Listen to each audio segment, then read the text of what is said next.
Dr. Alexandria Alex Chen had built her empire on two principles: precision and distance. At 35, she was one of the youngest self-made billionaires in the medical technology industry, having revolutionized cardiac surgical equipment with innovations that saved thousands of lives annually. Her company, Chen Medical Technologies, occupied a gleaming 40-story tower in downtown Seattle. But Alex herself remained an enigma to most who worked there. She was beautiful in a way that seemed almost weaponized: sharp cheekbones, penetrating dark eyes, and black hair that she kept in a severe bun during business hours. She wore exclusively tailored suits, in shades of gray and black, each one costing more than most people's monthly rent. Everything about her aesthetic screamed untouchable, and that was exactly how she wanted it. "Dr. Chen, you have 3 partnership proposals waiting for your review," her assistant Marcus said, hovering nervously in the doorway of her corner office. "Also, Dr. Reeves from Stanford called again about the collaborative research project."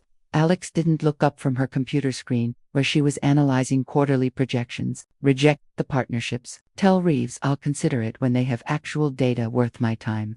Marcus shifted uncomfortably. He'd worked for Alex for 2 years and still felt like he barely knew her. "There's also Ms. Hartley from the charity gala committee called. She wanted to confirm you'll be attending next month and asked if you'd be bringing a +1." Now Alex did look up, one perfectly sculpted eyebrow raised. "Why would I bring a Well, I think she was hoping you might consider it for appearances." Alex's laugh was cold and sharp. "Tell Ms. Hartley that my appearance at her gala, along with my $50,000 donation, should be sufficient. I don't perform relationship theater for anyone's comfort." After Marcus retreated, Alex returned to her work, but her mind wandered despite herself.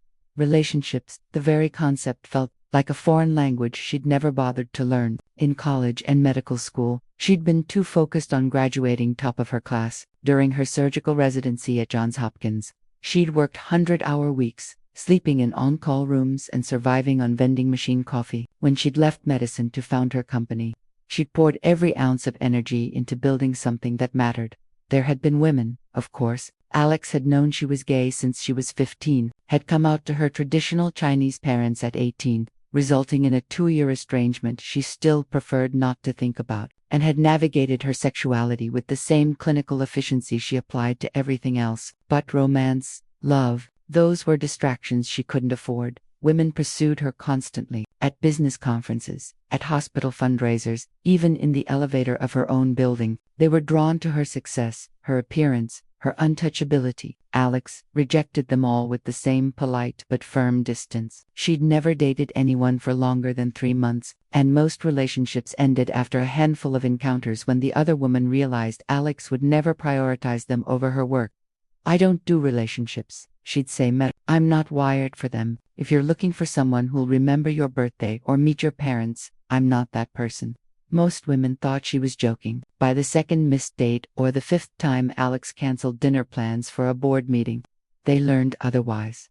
Her mother still called every Sunday, the conversation always the same. "Alexandria, you're 35 years old. Don't you want someone to share your life with? Success means nothing if you're alone." Alex would respond with variations on the same theme. She wasn't alone. She had her work. She was perfectly content. Her mother would sigh dramatically and change the subject to Alex's younger brother's family. The grandchildren Alex would never provide. As the Seattle skyline darkened outside her floor-to-ceiling windows, Alex finished reviewing the quarterly reports and began preparing for her monthly inspection of the production facility. Chen Medical Technologies manufactured everything in-house, from the smallest surgical instruments to complex robotic surgery systems. Alex insisted on personally reviewing every aspect of production, at least once a month, a practice her board of directors found excessive, but didn't dare question. She was gathering her things when her phone buzzed with an emergency alert. Her heart rate spiked. The only real emergency that could come through this line would be a product failure. And in the medical device industry, failures meant deaths. Alex answered immediately. "Dr. Chun. This is Robert from Quality Control. We've had an incident at St. Mary's Hospital in Portland. One of our cardiac pumps failed during surgery. The patient survived, but barely. The surgical team is requesting immediate investigation." Alex's mind was already racing through protocols, liability issues, and most importantly, What could have gone wrong? Her devices didn't fail. They couldn't fail. She'd designed every safety redundancy herself. I want the full surgical report, all device telemetry, and the names of everyone on that surgical team. And get my plane ready. I'm going to Portland tonight. Tonight, Dr. Chen, it's already 8 p.m. Did I stutter? Robert, 30 minutes later, Alex was in her private car, heading to Boeing Field, where her company jet waited. She'd changed into more casual clothes, dark jeans and a black cashmere sweater, but her mind was entirely focused on the problem at hand. A device failure. The words kept echoing in her head. Impossible. Her devices didn't fail, but one had. The flight to Portland was turbulent. Matching Alex's mood, she spent the entire journey reviewing technical specifications and surgical data on her tablet, searching for any explanation for what had gone wrong. Her devices had been used in over 50,000 surgeries in the past 5 years. The failure rate was effectively zero. This shouldn't be possible. When the plane touched down at Portland International just before midnight, a car was already waiting. Alex gave the driver the hospital address and continued working during the 30-minute drive through Rainslick Streets. St. Mary's Hospital loomed against the night sky, a sprawling complex of modern buildings interspersed with older brick structures. Alex didn't bother checking into a hotel. She went straight to the security desk, flashed her credentials, and demanded to see whoever was in charge. 20 minutes later, she was in a conference room with the hospital administrator, a nervous man named Gordon Matthews, and the chief of cardiac surgery, Dr. Patricia Okonkwo. Dr. Chen, thank you for coming so quickly, Gordon began, but Alex cut him off. I need to see the device now, and I need the complete surgical team assembled first thing in the morning. Dr. Okonkwo, a tall woman in her 60s with steel gray hair and sharp eyes, studied Alex with interest. The device has been preserved exactly as it was at the end of surgery, per your company's protocols. But Dr. Chen, perhaps you should know. Know what? The lead surgeon on that case saved that patient's life. When your pump failed, Dr. Hayes manually maintained circulation for 47 minutes while the team located backup equipment. It was extraordinary work. I've been doing cardiac surgery for 30 years, and I've never seen anything like it. Alex felt a flicker of something gratitude, respect, but pushed it aside. I'm sure Dr. Hayes is very competent. I still need to understand why my device failed. Of course, Dr. Hayes left instructions that you should call her directly when you arrived, regardless of the hour. She wanted to brief you personally. Dr. Okonkwo slid a business card across the table. Alex pocketed the card. First, I want to see the device. Then, I'll decide what conversations I need to have. They led her to a sterile examination room where the failed cardiac pump sat in a sealed container. Alex spent the next 3 hours examining every component, taking measurements, and photographing everything from multiple angles. The pump showed clear signs of a seal failure in the housing unit, but Alex couldn't determine if it was a manufacturing defect or damage that occurred during the surgery itself. At 4 a.m, she finally admitted she needed more information. She pulled out Dr. Hayes's business card and stared at it. The sensible thing would be to wait until a reasonable hour, but Alex had never been accused of being sensible when it came to her work. She dialed the number. It rang 4 times. Alex was about to hang up when a voice answered, husky with sleep. Hayes, Dr. Hayes, this is Alexandria Chen from Chen Medical Technologies. I apologize for the hour, but I need to discuss the device failure that occurred during your surgery. There was a pause, then the sound of movement. Dr. Chen, I'm impressed. I didn't expect you to arrive until tomorrow. Or, I suppose, it is tomorrow now. The voice became more alert. Give me 20 minutes to get to the hospital. That's not necessary. We can meet at a reasonable hour, Dr. Chen. I've been waiting for your call since that surgery ended. I'm not going to waste time on polite protocol. I'll be there in 20 minutes. The line went dead. Alex found herself staring at her phone, feeling oddly off balance. People didn't hang up on her. People certainly didn't tell her they'd meet her at 4 a.m, and sound almost excited about it. She used the 20 minutes to review her photographs and notes, trying to prepare her list of questions. She was gathering her things when her phone buzzed with an emergency alert. Her heart rate spiked. The only real emergency that could come through this line would be a product failure. And in the medical device industry, failures meant deaths. Alex answered immediately. Chun, Dr. Chun, this is Robert from Quality Control. We've had an incident at St. Mary's Hospital in Portland. One of our cardiac pumps failed during surgery. The patient survived, but barely. The surgical team is requesting immediate investigation.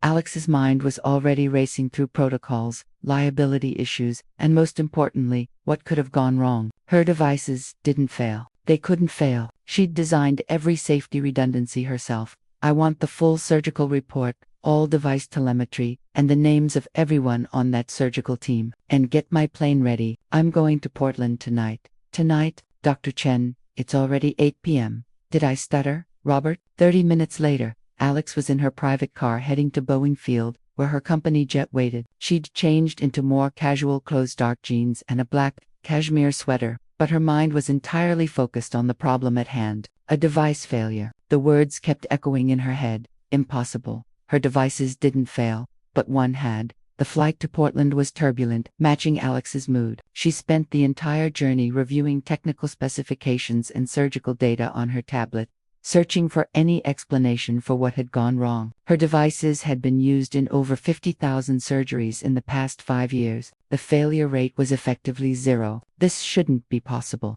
When the plane touched down at Portland International just before midnight, a car was already waiting. Alex gave the driver the hospital address and continued working during the 30-minute drive-through. Rain-slick streets. St. Mary's Hospital loomed against the night sky, a sprawling complex of modern buildings interspersed with older brick structures. Alex didn't bother checking into a hotel. She went straight to the security desk, flashed her credentials, and demanded to see whoever was in charge. 20 minutes later, she was in a conference room with the hospital administrator, a nervous man named Gordon Matthews, and the chief of cardiac surgery, Dr. Patricia Okonkwo. Dr. Chen, thank you for coming so quickly, Gordon began, but Alex cut him off.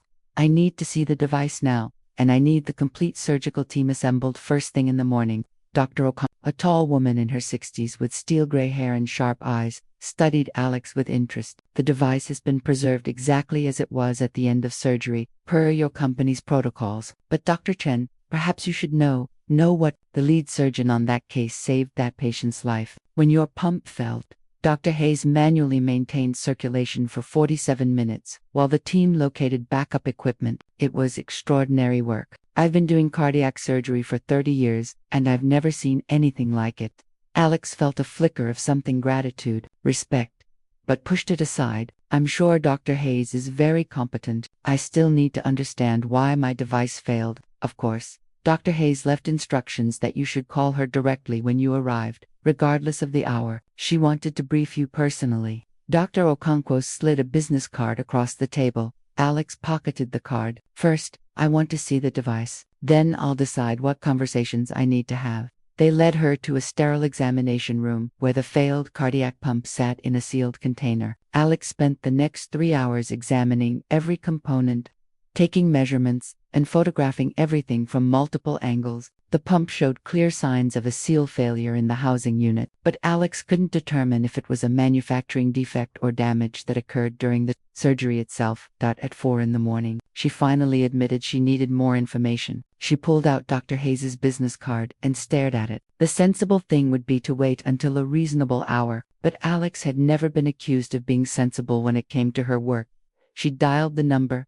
It rang 4 times. Alex was about to hang up when a voice answered, husky with sleep. Hayes, Dr. Hayes, this is Alexandria Chen from Chen Medical Technologies. I apologize for the hour, but I need to discuss the device failure that occurred during your surgery. There was a pause, then the sound of movement. Dr. Chen, I'm impressed. Didn't expect you to arrive until tomorrow, or I suppose it is tomorrow now. The voice became more alert. Give me 20 minutes to get to the hospital. That's not necessary. We can meet at a reasonable hour, Dr. Chen. I've been waiting for your call since that surgery ended. I'm not going to waste time on polite protocol. I'll be there in 20 minutes. The line went dead. Alex found herself staring at her phone, feeling oddly off balance. People didn't hang up on her. People certainly didn't tell her they'd meet her at 4 in the morning, and sound almost excited about it. She used the 20 minutes to review her photographs and notes, trying to prepare her list of questions, but part of her attention was caught by curiosity about this surgeon who'd saved her patient and apparently didn't care about sleep schedules. At exactly 4:20 a.m., there was a knock on the examination room door. Alex opened it and found herself face to face with Dr. Jordan Hayes.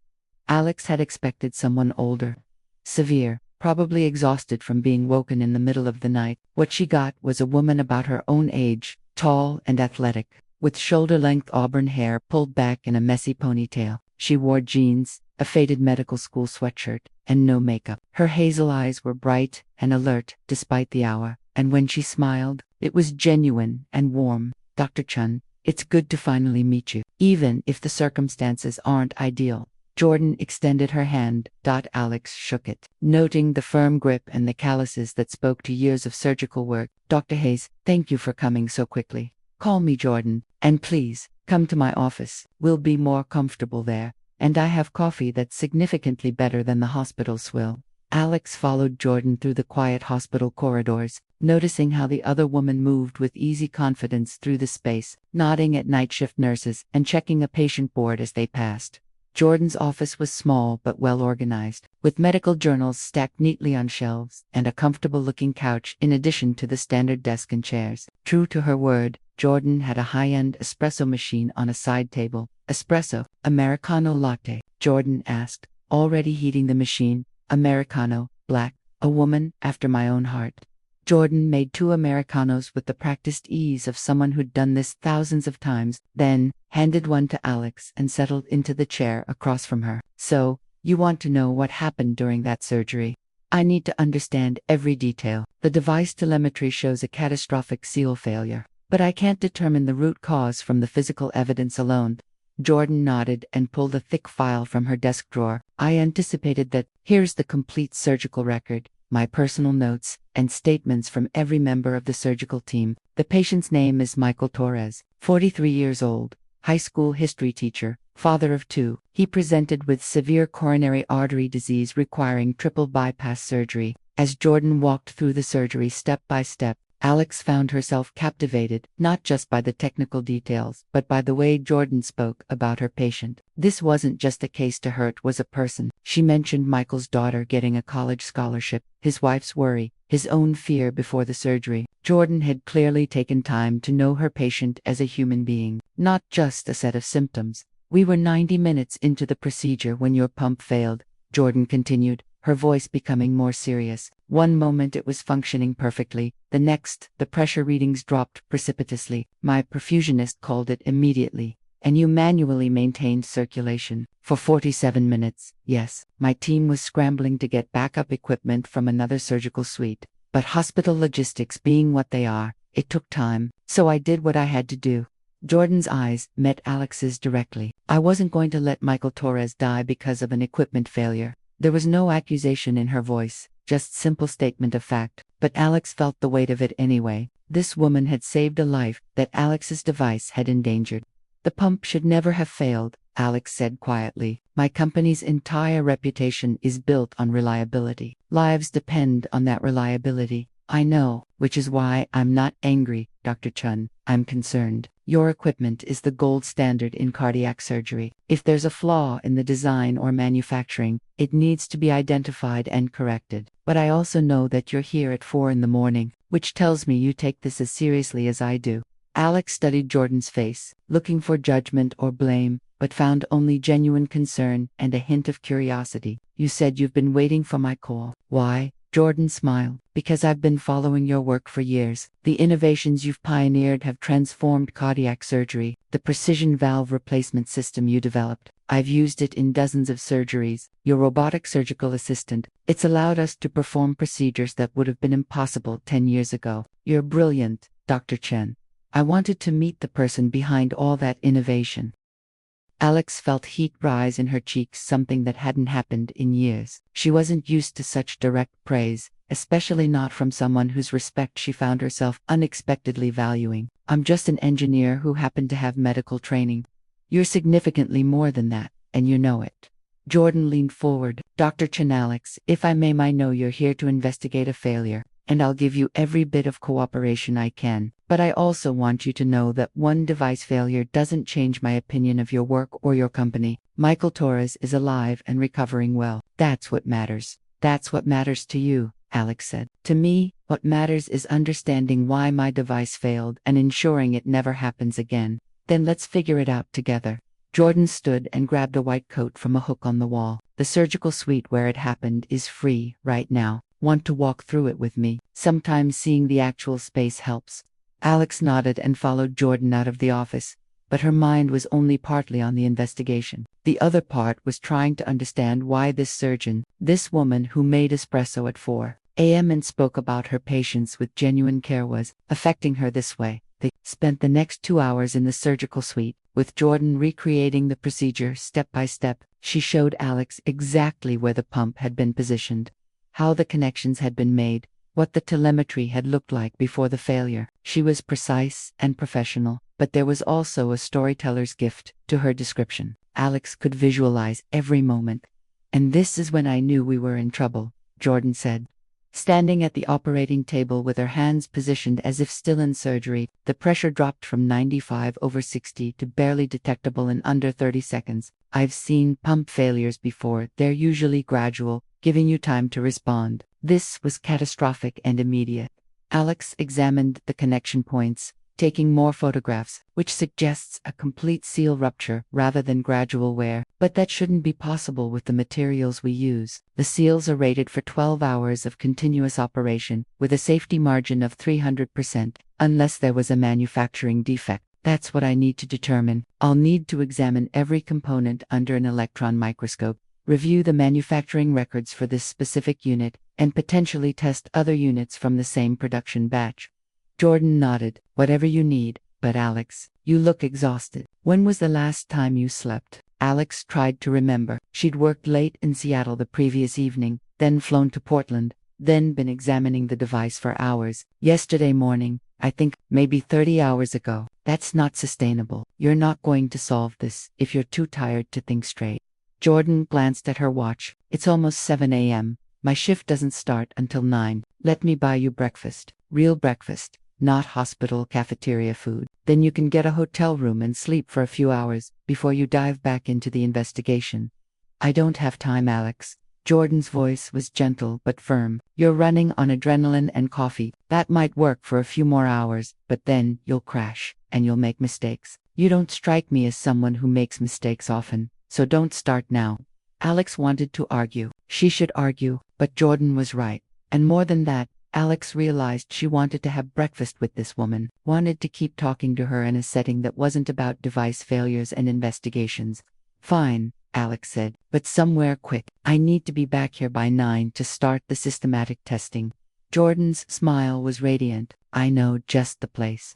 Part 2. The opening the diner Jordan chose was a classic Portland establishment: mismatched furniture, local art on the walls, and the smell of fresh coffee and cooking bacon. They slid into a corner booth, and Jordan ordered for both of them without asking, somehow intuiting that Alex would appreciate someone else making decisions after the night she'd had.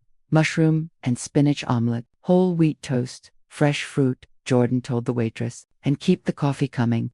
When the waitress left, Alex raised an eyebrow. "How did you know what I'd want?" "Educated guess. You're clearly health conscious. I noticed you didn't touch the pastries that were in the conference room. But you're also exhausted and need protein. Plus, you strike me as someone who appreciates efficiency, and ordering for you was more efficient than making you read a menu when you can barely keep your eyes open." Alex found herself smiling despite her fatigue. "You're very observant." Occupational hazard. When you're in surgery, you need to be constantly reading the room, monitoring vitals, watching your team, anticipating problems before they happen. It carries over into regular life. Their coffee arrived, and Alex wrapped her hands around the warm mug gratefully. The diner was starting to fill with the early morning crowd: construction workers, nurses finishing night shifts, students getting breakfast before class. It was so different from the sterile, controlled environments Alex usually inhabited.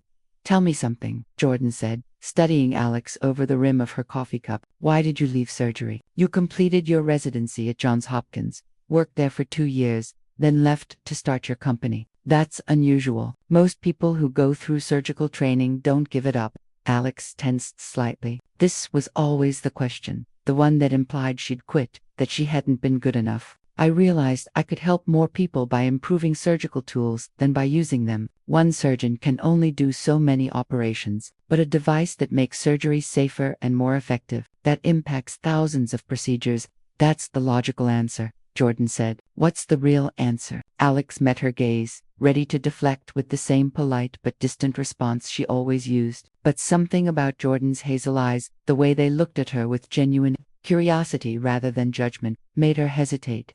I wasn't good enough, Alex admitted quietly. I mean, I was technically competent, but surgery requires more than technical skill. It requires the ability to make split-second decisions under pressure, to improvise when things go wrong, to stay calm when someone's life is literally in your hands. I was always overthinking, always trying to find the perfect solution instead of the good enough one. It made me slow. In surgery, slow gets people killed. Jordan nodded slowly. So you found a way to contribute that played to your strengths instead of your weaknesses. That's not quitting. That's smart. Not everyone sees it that way. Then not everyone understands how important your work is. Jordan leaned forward. Alex, what you do matters. Every surgeon I know trusts Chen medical equipment because it's reliable, innovative, and saves lives. You should be proud of that. Their food arrived, and they ate in companionable silence for a few minutes. Alex couldn't remember the last time she'd had an actual breakfast, let alone one that tasted this good. She was usually too rushed in the mornings, grabbing coffee and maybe a protein bar if she remembered. What about you? Alex asked. Why cardiac surgery? It's one of the most demanding specialties. Jordan's face lit up. When I was 17, my grandfather had a heart attack. Triple bypass surgery, just like Michael Torres. I remember sitting in that waiting room for 6 hours, terrified. And when the surgeon came out and said he was going to be okay, I thought that was the most powerful thing I'd ever heard. This person had cut open my grandfather's chest, stopped his heart, rerouted his blood flow, and put him back together. It was like magic. Science, not magic. Science is magic if you do it right. Jordan grinned. Anyway, my grandfather lived another 12 years. He saw me graduate medical school. And now I get to give other families those 12 years. It's the best job in the world, even when it's exhausting and stressful and occasionally heartbreaking. Alex found herself envying that passion, that clear sense of purpose. She'd built something impressive, yes, but did she love it the way Jordan clearly loved surgery? Or was it just what she was good at? You're thinking too hard, Jordan observed. I can literally see your brain working overtime. Occupational hazard, Alex echoed Jordan's earlier words, making the other woman laugh. They finished breakfast, and Jordan insisted on paying despite Alex's protests. You flew here in the middle of the night to investigate a problem. The least I can do is buy you an omelet. Outside the diner, the Portland morning was cool and slightly damp, typical Pacific Northwest weather. Jordan pulled her car keys from her pocket. Let me drive you to a hotel. There's a nice place 2 blocks from the hospital, clean, quiet, and they have blackout curtains. I can get a car, Alex. Let someone take care of you for once, just for a morning. There was something in Jordan's voice, not pity, but genuine care that made Alex's defenses crumble. She nodded and followed Jordan to a slightly beat-up Subaru that looked like it had seen better days. I know, Jordan said as she unlocked it. I'm a surgeon driving a 15-year-old car, but she runs well, and I'd rather donate my money to medical charities than blow it on a luxury vehicle. I didn't say anything. You were thinking it. I saw the look. Jordan started the car, and a blast of indie rock came through the speakers before she quickly turned it down. Sorry, I like my morning commute loud. The drive to the hotel took less than 5 minutes, but Alex found herself wishing it was longer. There was something comfortable about being in this small space with Jordan, something that made her want to keep talking. At the hotel entrance, Jordan put the car in park but left it running. Get some sleep, real sleep, not just a power nap. The investigation will still be there in 6 hours, and you'll approach it with a clearer head. Alex nodded, but found herself reluctant to leave. Thank you for breakfast, and for being so cooperative with the investigation. Of course. Jordan paused, then seemed to make a decision. Alex, I know you're here on business, and I know you probably have zero interest in mixing business with anything else, but if you have any free time while you're in Portland, I'd enjoy showing you around. The city, I mean. We have excellent coffee and bookstores. Alex should say no. She should maintain professional distance. Focus on the investigation, get back to Seattle as soon as possible. But she heard herself say, I'd like that. Jordan's smile was brilliant. Good, I'll hold you to it. Alex checked into the hotel in a daze, barely registering the pleasant clerk or the clean, modern room. She set an alarm for 6 hours, closed the blackout curtains as Jordan had promised existed, and collapsed onto the bed for the first time in years. As she drifted off to sleep, Alex's last thoughts weren't about work. They were about hazel eyes and a warm smile, and the way Jordan had said, "Let someone take care of you for once." Part 3. The investigation deepens. The alarm woke Alex 6 hours later, and she felt more rested than she had in months. She showered, changed into the spare clothes she always kept in her travel bag, and headed back to St. Mary's Hospital with renewed focus. The next 3 days fell into a pattern. Alex spent long hours in the hospital's testing facility, meticulously examining every component of the failed device. She brought in additional equipment from her Seattle facility, ran materials analysis tests, and reviewed manufacturing records going back 6 months. Jordan stopped by regularly, bringing coffee and food, sometimes staying to watch Alex work. "You're fascinating to watch," Jordan said on the second day, leaning against the door frame, as Alex peered through an electron microscope. "I thought surgery required attention to detail, but you're operating on a completely different level." "I'm just being thorough." "You're being obsessive, but in a good way. In a this matters and I won't accept anything less than perfect understanding kind of way." Alex looked up from the microscope. Jordan was wearing scrubs, her hair pulled back in a ponytail, and there was a tired edge to her eyes that suggested she'd been in a long surgery. "Rough day, 8-hour valve replacement. Complicated case, but the patient pulled through." Jordan moved into the room and sat on one of the lab stools. "Want to hear something strange? During the surgery, I kept thinking about you." Alex's heart did an odd skip. "Why?" "Because we were using one of your valve replacement systems, and it worked flawlessly. Every adjustment, every measurement, every safety check perfect. And I thought about how much trust I put in your equipment every single time I step into that operating room. The failed pump was an anomaly, Alex. Everything else you've created, it's extraordinary." "Thank you," Alex said quietly, surprised by how much the words meant coming from Jordan. Jordan stood and moved closer, peering at the microscope display. "So what have you found?" "Manufacturing defect, microscopic flaw in the seal material that should have been caught during quality control but wasn't. 1 in a million chance, but it happened." Alex pulled up a series of images on her tablet. "See here, this stress fracture in the polymer matrix. It would have been invisible to standard quality checks, but under electron microscopy, it's obvious. So, it's fixable. More than fixable. I've already implemented new quality control protocols at our manufacturing facility. Every component now undergoes additional stress testing. This won't happen again." Jordan squeezed her shoulder gently. "I never doubted it."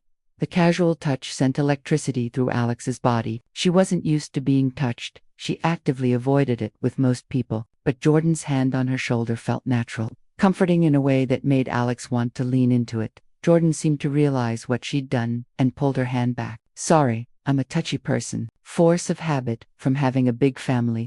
"It's fine," Alex said, and meant it. "Tell me about your family." They spent the next hour talking, while Alex continued her analysis work. Jordan came from a large Irish Catholic family in Wisconsin, 3 brothers, 2 sisters, parents still happily married after 40 years. There were nieces and nephews, raucous holiday gatherings, and a level of emotional openness that seemed alien to Alex's more reserved upbringing. "What about your family?" Jordan asked. Alex hesitated, then found herself sharing things she rarely discussed. Her parents' initial rejection when she came out, the pressure to be perfect, to achieve, to make up for the disappointment of not being straight or interested in traditional family life, the eventual reconciliation with her parents that was more ceasefire than genuine acceptance, her brother's family that existed in a parallel universe of normalcy she could never quite access. "That sounds lonely," Jordan said gently. "It's fine, I'm used to it." "Being used to loneliness doesn't make it less lonely, Alex." The words hit harder than Alex expected. She turned back to her microscope, blinking away unexpected moisture in her eyes. "I should finish this analysis. I need to complete my report tonight so I can fly back to Seattle tomorrow." "Right? Of course." Jordan stood, and Alex could hear the understanding in her voice. She'd pushed too far, gotten too personal. "I'll let you work." "But Alex, I meant what I said about showing you Portland. You're leaving tomorrow, probably late afternoon, once I've finalized everything with hospital administration. Then let me take you to dinner tonight. Nothing fancy, just a place that has the best Thai food in Portland and happens to have a view of the Willamette River. Consider it a thank." you for taking this investigation so seriously. Alex knew she should say no, knew that having dinner alone with Jordan was crossing a line from professional to personal, knew that she was already feeling things for this woman that she hadn't felt for anyone in years, maybe ever. What time? She heard herself ask. Jordan's smile was worth the risk. 7, I'll pick you up at your hotel. After Jordan left, Alex tried to focus on her analysis, but her mind kept drifting to the evening ahead. She was being ridiculous. It was just dinner with a colleague, a professional courtesy, nothing more. But when 7 o'clock rolled around and Alex found herself changing clothes for the third time, she had to admit this felt like more than a professional dinner. She finally settled on dark jeans and a soft gray sweater, casual but put together, and was waiting in the hotel lobby when Jordan arrived right on time. Jordan had changed to trading scrubs for dark slacks and a deep green blouse that made her hazel eyes look almost emerald. Her hair was down, falling in soft waves past her shoulders, and she'd put on minimal makeup that somehow made her look both more polished and more vulnerable. You look beautiful, Jordan said, then immediately looked flustered. I mean, you always look beautiful. Professional, you look professionally beautiful. I'm going to stop talking now. Alex found herself laughing, actually laughing for the first time in days. You look beautiful too, professionally and otherwise. The restaurant Jordan had chosen was tucked into a converted warehouse on the waterfront, with floor-to-ceiling windows overlooking the river. They were seated at a corner table with a perfect view of the water and the city lights reflecting off its surface. This is incredible, Alex said, watching a boat glide past. How did you find this place? I've lived in Portland for 10 years. You learn where the hidden gems are. Jordan opened her menu. The pad see is life-changing, and the tom kha soup is the best I've had outside of Thailand. You've been to Thailand? Doctors Without Borders, right after I finished my residency, spent 6 months in rural Thailand, providing cardiac care. It was. Jordan's eyes went distant. It was the hardest thing I've ever done, and also the most meaningful. We were working with minimal equipment in conditions that would horrify any American hospital administrator. But we saved lives. A lot of lives. Why didn't you stay? Because I realized I could help more people by being here. Training the next generation of cardiac surgeons while doing my own work. But I try to go back every few years, donate equipment, train local doctors. Jordan smiled. Actually, I've been using your portable surgical units for my trips. They're perfect for field medicine, lightweight, reliable, don't require complex infrastructure. Alex felt that same pride and pleasure she'd felt earlier when Jordan praised her work, coming from this woman who'd seen medicine at its most raw and essential. It meant something. They ordered food and wine, and the conversation flowed effortlessly. Jordan told stories about her medical school adventures, the terrible rotations, and the inspiring mentors. Alex found herself sharing more about her company's early days, the struggles to get funding, the first breakthrough that had put Chen Medical on the map, the satisfaction of seeing her innovations used in operating rooms around the world. Do you miss it? Jordan asked. Surgery, I mean, being the one using the equipment instead of designing it.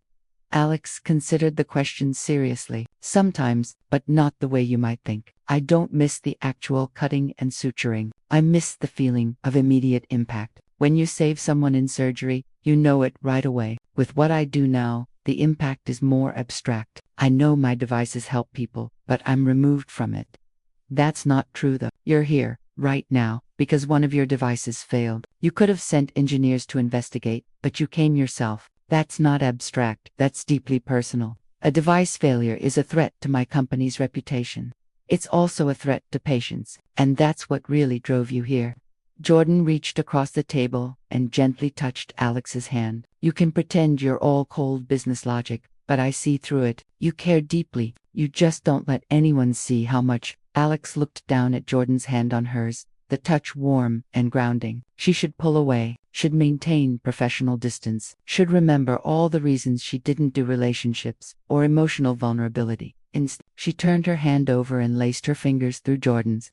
I don't know how to do this, Alex admitted quietly. Whatever this is, I don't do relationships. I don't do dating. I work 18-hour days and forget to eat and can't remember the last time I saw a movie or read a book that wasn't technical documentation. I'm not asking you to change your life, Alex. I'm just asking if I can be part of it, whatever form that takes. You don't know what you're asking for. I'll disappoint you. I'll forget to call. I'll prioritize work over you. I'll be emotionally unavailable more often than not. Jordan smiled gently. Let me worry about my own expectations. Right now, in this moment, I'm having dinner with a brilliant, fascinating woman who makes me laugh and challenges me and who I can't stop thinking about. That's enough, is it? Alex asked. Because in my experience, it's never enough. People always want more. More time, more attention, more emotion than I can give. Then maybe you've been dating the wrong people. Before Alex could respond, their food arrived. They released each other's hands, but the connection remained, hanging in the air between them like something tangible. The meal was as delicious as Jordan had promised, and they ate while continuing their conversation. Jordan wanted to know everything where Alex had grown up, what she'd been like as a child, when she'd known she wanted to be a doctor. Alex found herself sharing stories she'd never told anyone, things she'd locked away as irrelevant to the person she'd become. I was such a serious kid, Alex said, laughing at a memory. While other kids were playing at recess, I was reading medical textbooks I'd stolen from my mom's study. She's a pediatrician. I think I horrified her with how single-minded I was. Did she want you to be a doctor? She wanted me to be happy. She still wants that, actually. Calls every week to ask if I'm dating anyone, if I'm taking care of myself, if I'm living life or just working. Alex took a sip of wine. She'd like you. The words hung there, surprising them both with their intimacy and implication. I'd like to meet her someday, Jordan said softly. Jordan, I know, too much, too fast. But Alex, I have to be honest with you. I'm not good at playing games or pretending I feel less than I do. I like you a lot. More than is probably wise given we just met and you live in another city and you've made it very clear you don't do relationships. Then why are you interested? Because behind all your walls and defenses, I see someone extraordinary, someone kind and passionate and brilliant, someone who's been hurt before and decided it was safer to be alone. Jordan's hazel eyes were steady on hers. I understand that. I've done my own version of it. But Alex, safe isn't the same as happy. Alex felt her chest tighten with emotion she couldn't name. Fear, hope, longing. What if I can't give you what you need? What if you can? What if we figure it out together? What if it's messy and imperfect and nothing like either of us planned, but it's real and it's ours? They sat in the restaurant long after finishing their meal, talking until the staff started giving them pointed looks. Finally, reluctantly, they paid the bill and walked outside into the cool Portland night. Let me drive you back to your hotel, Jordan offered. It's only a few blocks. We could walk. So they did, strolling along the waterfront with the city lights reflecting off the river. Jordan pointed out landmarks, the bridges, historic buildings, her favorite coffee shop. Alex found herself moving closer, their arms brushing with each step, until finally Jordan reached out and took her hand. Alex's first instinct was to pull away, to restore the professional distance, but Jordan's hand was warm and strong, and holding it felt like the most natural thing in the world. So she held on, and they walked in comfortable silence, watching the river flow past. At the hotel entrance, they stopped. Alex knew she should say goodnight, should go upstairs alone, should remember all the reasons this was a bad idea. Do you want to come up? The words escaped before she could stop them. Just a talk. I have a bottle of wine in my room, and the view is actually quite nice. Jordan studied her carefully. Are you sure? No, but I'm asking anyway. They rode the elevator in charged silence, standing on opposite sides of the car, as if putting physical distance between them could somehow diminish the pull Alex felt. In her room, Alex poured 2 glasses of wine with slightly shaking hands and handed one to Jordan. You're right, Jordan said, moving to the window. The view is incredible. Alex joined her, and they stood side by side looking out at Portland's skyline. The city looked almost magical from this height, all glittering lights and shadowed spaces. I leave tomorrow, Alex said quietly, back to Seattle, back to my life. Whatever this is doesn't have to end, Jordan interrupted. Seattle and Portland are 3 hours apart. People have navigated longer distances. You make it sound simple. Maybe it is simple. Maybe we're the ones making it complicated. Jordan turned to face her. Alex, I'm not asking for a commitment or a relationship label or anything you're not ready to give. I'm just asking if we can keep talking, keep getting to know each other. See where this goes without overthinking every step. Overthinking is what I do best. Then let me do the thinking for both of us. Jordan set down her wine glass and reached for Alex's, setting it beside her own. Right now, in this moment, there's just us. No jobs, no distance, no logistics to figure out, just you and me. Can you let yourself have that? Just for tonight. Alex's heart was pounding so hard she was sure Jordan could hear it. Every rational part of her brain was screaming warnings. This was too fast, too risky, too much. But for once in her carefully controlled life, Alex didn't want to listen to the rational part of her brain. Yes, she whispered, just for tonight. Jordan smiled and reached up to gently cup Alex's face with one hand. Can I kiss you? Instead of answering, Alex closed the distance between them, pressing her lips to Jordan's in a kiss that was tentative at first, then deeper as Jordan's arms came around her waist. Alex's hands found Jordan's hair, threading through the soft auburn waves, pulling her closer. The kiss was everything and nothing like Alex had imagined. Soft and fierce, tender and passionate. Jordan tasted like wine and Thai food and something indefinably her, and Alex wanted more, wanted to drown in this feeling of connection and desire and possibility. They broke apart, both breathing hard, and Jordan rested her forehead against Alex's. That was yeah, Alex agreed, because there weren't words for what that had been. They moved to the couch, sitting close together, Jordan's hand resting on Alex's thigh as they talked softly about everything and nothing. Alex felt like she was in a dream, like at any moment she'd wake up and be back in her normal life where she didn't do this, didn't let people in, didn't feel this intensely. What are you thinking? Jordan asked, playing with Alex's fingers. That I don't know how to do this, that I'm terrified, that I haven't felt this way about anyone in, maybe ever. Jordan lifted their joined hands and kissed Alex's knuckles gently. You don't have to know how. We'll figure it out as we go. You have a lot of faith in something that hasn't even started yet. I have faith in you. In us. In the fact that you're here, letting yourself be vulnerable with me, even though it scares you.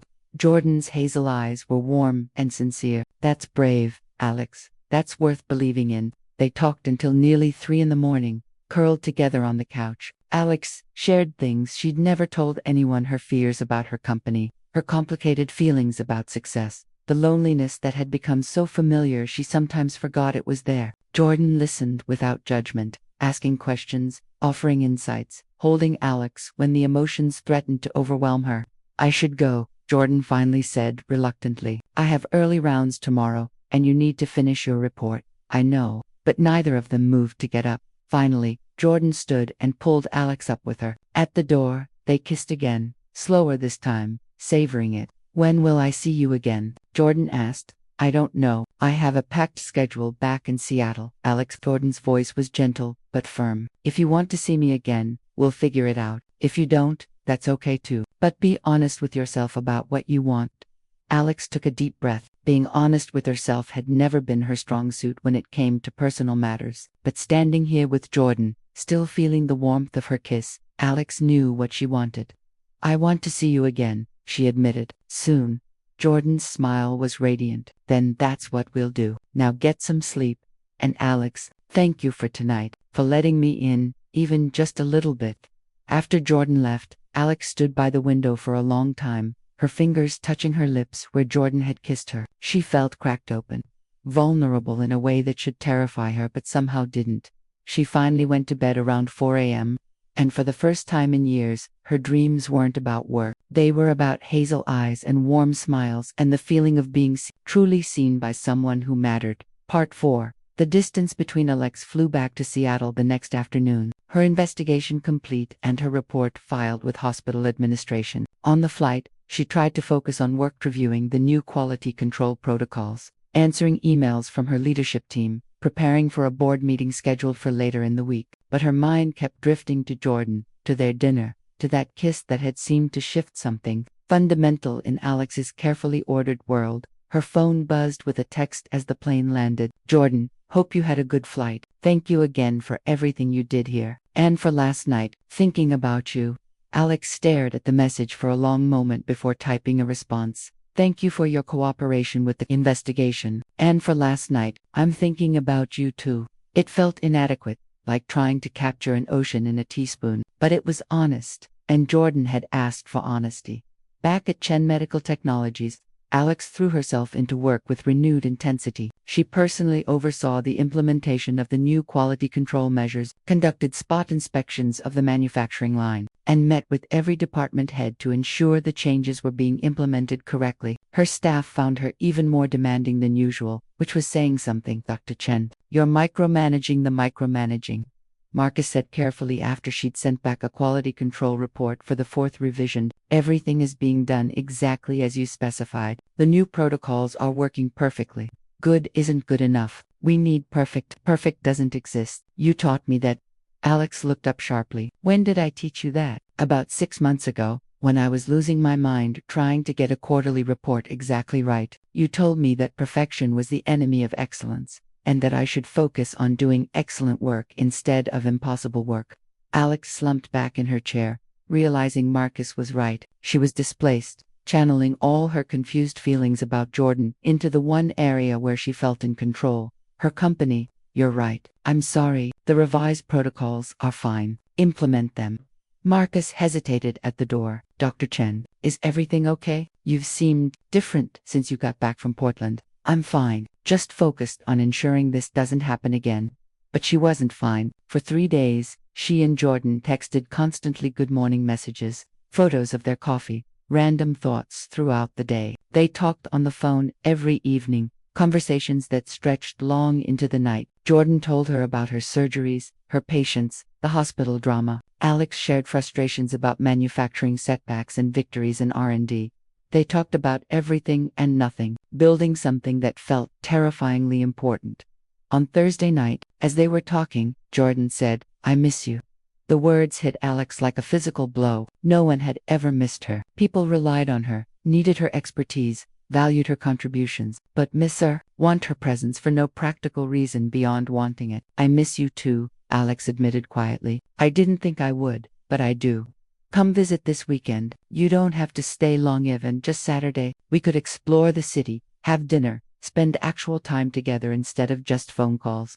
Every logical part of Alex's brain protested. She had work to do. A visit to Portland was inefficient. Getting more involved would only make the eventual ending harder.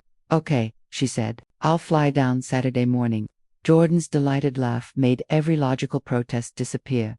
Alex spent Friday in a strange state of anticipation and anxiety. She caught herself checking the clock repeatedly, counting down the hours until she'd see Jordan again. It was absurd. She was a billionaire CEO. For God's sake, she didn't moon over women like a teenager. Except apparently, she did, because when she boarded her private plane, Saturday morning, her heart was racing and her palms were actually sweating. Jordan met her at the airport, and the moment Alex saw her, everything else fell away. Jordan was wearing jeans and a soft blue sweater, her hair loose around her shoulders, and when she smiled, Alex felt her heart do that impossible skip again. Hi, Jordan said, suddenly shy. Hi. They stood there for a moment, just looking at each other, until Jordan laughed and pulled Alex into a hug. I'm so glad you're here.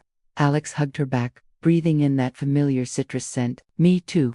Jordan had planned a perfect day. They started with coffee at a tiny shop in the Alberta Arts District, then wandered through art galleries and vintage stores. Alex, who normally had zero patience for shopping or aimless wandering, found herself enchanted by Jordan's running commentary on everything they saw. This painting is trying so hard to be profound that it's actually funny, Jordan said, studying a particularly earnest abstract piece. Like, I get it, you have feelings about the human condition. We all do. But does it require quite this much beige? Alex laughed, actually laughed, and realized she'd been doing that a lot since meeting Jordan. They had lunch at a food truck pod, eating authentic tacos while sitting at a picnic table and watching Portland's eclectic population stroll by. A man on a unicycle juggling chainsaws passed them, and neither of them even blinked. That's the most Portland thing I've ever seen, Alex said.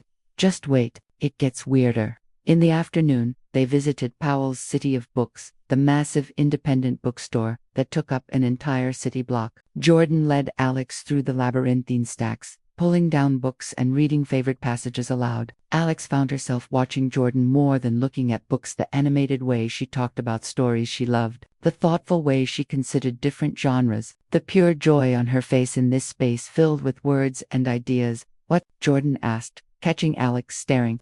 You love this. Books, stories, the whole thing. I'm a walking cliché doctor who reads romance novels to unwind. But yeah, I love it. Getting lost in someone else's story, experiencing lives and loves and adventures that are completely different from my own. Jordan pulled down a worn paperback with a couple embracing on the cover. This is one of my favorites. Two women, one's a lawyer, one's a chef. They hate each other at first, then slowly fall in love. It's funny and sexy and has a happy ending, which is all I require from my romance novels. You believe in happy ending? In fiction, absolutely. In life, Jordan replaced the book carefully. I believe in the possibility of them. I think we make our own endings, and they can be happy if we're brave enough to reach for what we want. And what do you want? Alex asked quietly. Jordan met her eyes directly. Right now, I want to kiss you in the middle of this bookstore, but I'm trying to be respectful of public space and your comfort level. Heat flooded through Alex's body. Who says I'm uncomfortable? Then come here. Jordan led her to a quieter section of the store, between stacks of poetry books, where they were mostly hidden from view. She cupped Alex's face in her hands and kissed her slowly, thoroughly, until Alex forgot where they were and why they should probably stop. We should probably stop, Jordan murmured against her lips, echoing Alex's thoughts. Before we scandalize the poetry section, probably, Alex agreed, but neither of them moved. Finally, they separated, both slightly breathless and grinning like idiots. They bought a few books. Jordan insisted on getting Alex a collection of Mary Oliver poems, saying, "You need more beauty in your life," and continued their wandering exploration of Portland. That's evening approached. Jordan drove them to her apartment in a converted warehouse in the Pearl District. "I thought we could cook dinner together," she said, seeming suddenly nervous. "Unless you'd rather go to a restaurant." "No, this is perfect." Jordan's apartment was small but thoughtfully decorated. Exposed brick walls, vintage furniture she'd clearly collected over years, shelves overflowing with books and medical journals, photographs covered one wall. Jordan with her family, Jordan in surgical scrubs with various teams, Jordan in rural Thailand surrounded by smiling children. "That was my Doctors Without Borders trip," Jordan said, noticing Alex's attention. "Those kids were incredible, so resilient. They'd come to the clinic with serious heart conditions, terrified but trying to be brave. I still email with some of their families. You stay in touch?" "Of course, they're not just patients, they're people I care about."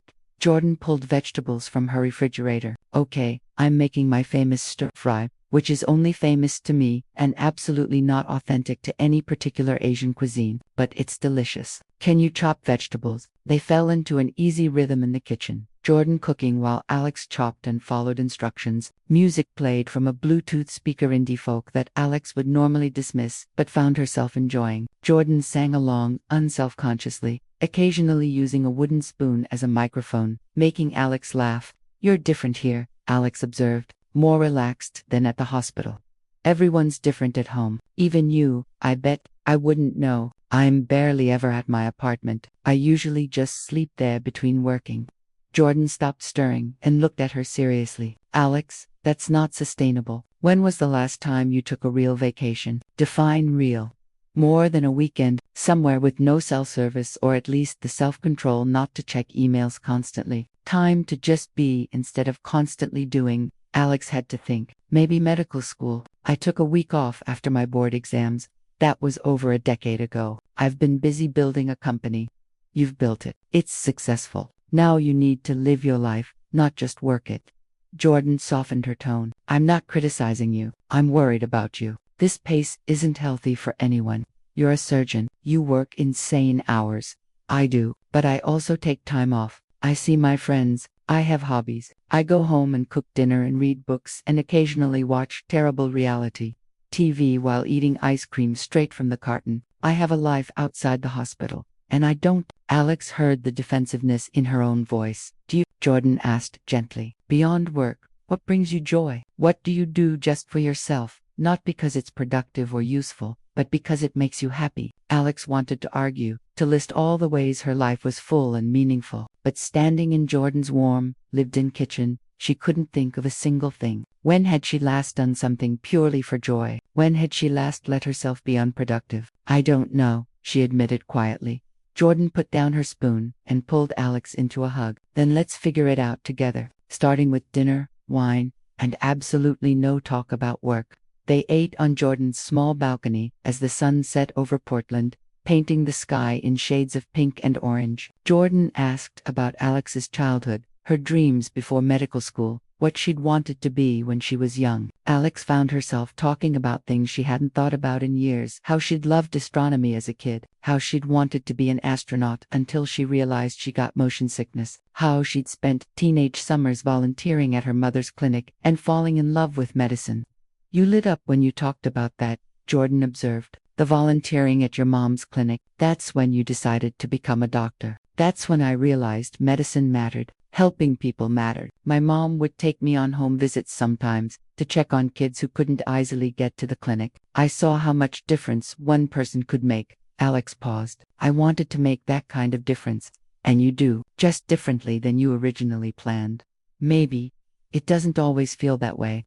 Jordan reached across the small table and took her hand. "Alex, you save lives every single day. Your innovations have revolutionized cardiac surgery. That matters immensely. You just can't see it because you're not in the operating room watching it happen. Do you ever doubt it? Your choice to be a surgeon?" "All the time," Jordan admitted. "Every time I lose a patient, every time I have to tell a family their person didn't make it, every time I'm so exhausted I can barely stand but have another surgery scheduled, I doubt whether I'm good enough, strong enough, whether I made the right choice. But you keep doing it, because on balance, the good outweighs the doubt. The patients I save, the lives I extend, the families I get to give good news to, that matters more than my exhaustion or doubt."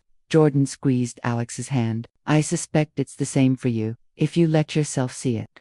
They moved inside as the evening grew cooler, settling on Jordan's comfortable couch with glasses of wine. Jordan put on a movie, a romantic comedy that required zero thought, and they ended up cuddled together, Jordan's head on Alex's shoulder, Alex's arm around her waist. "I could get used to this," Jordan murmured.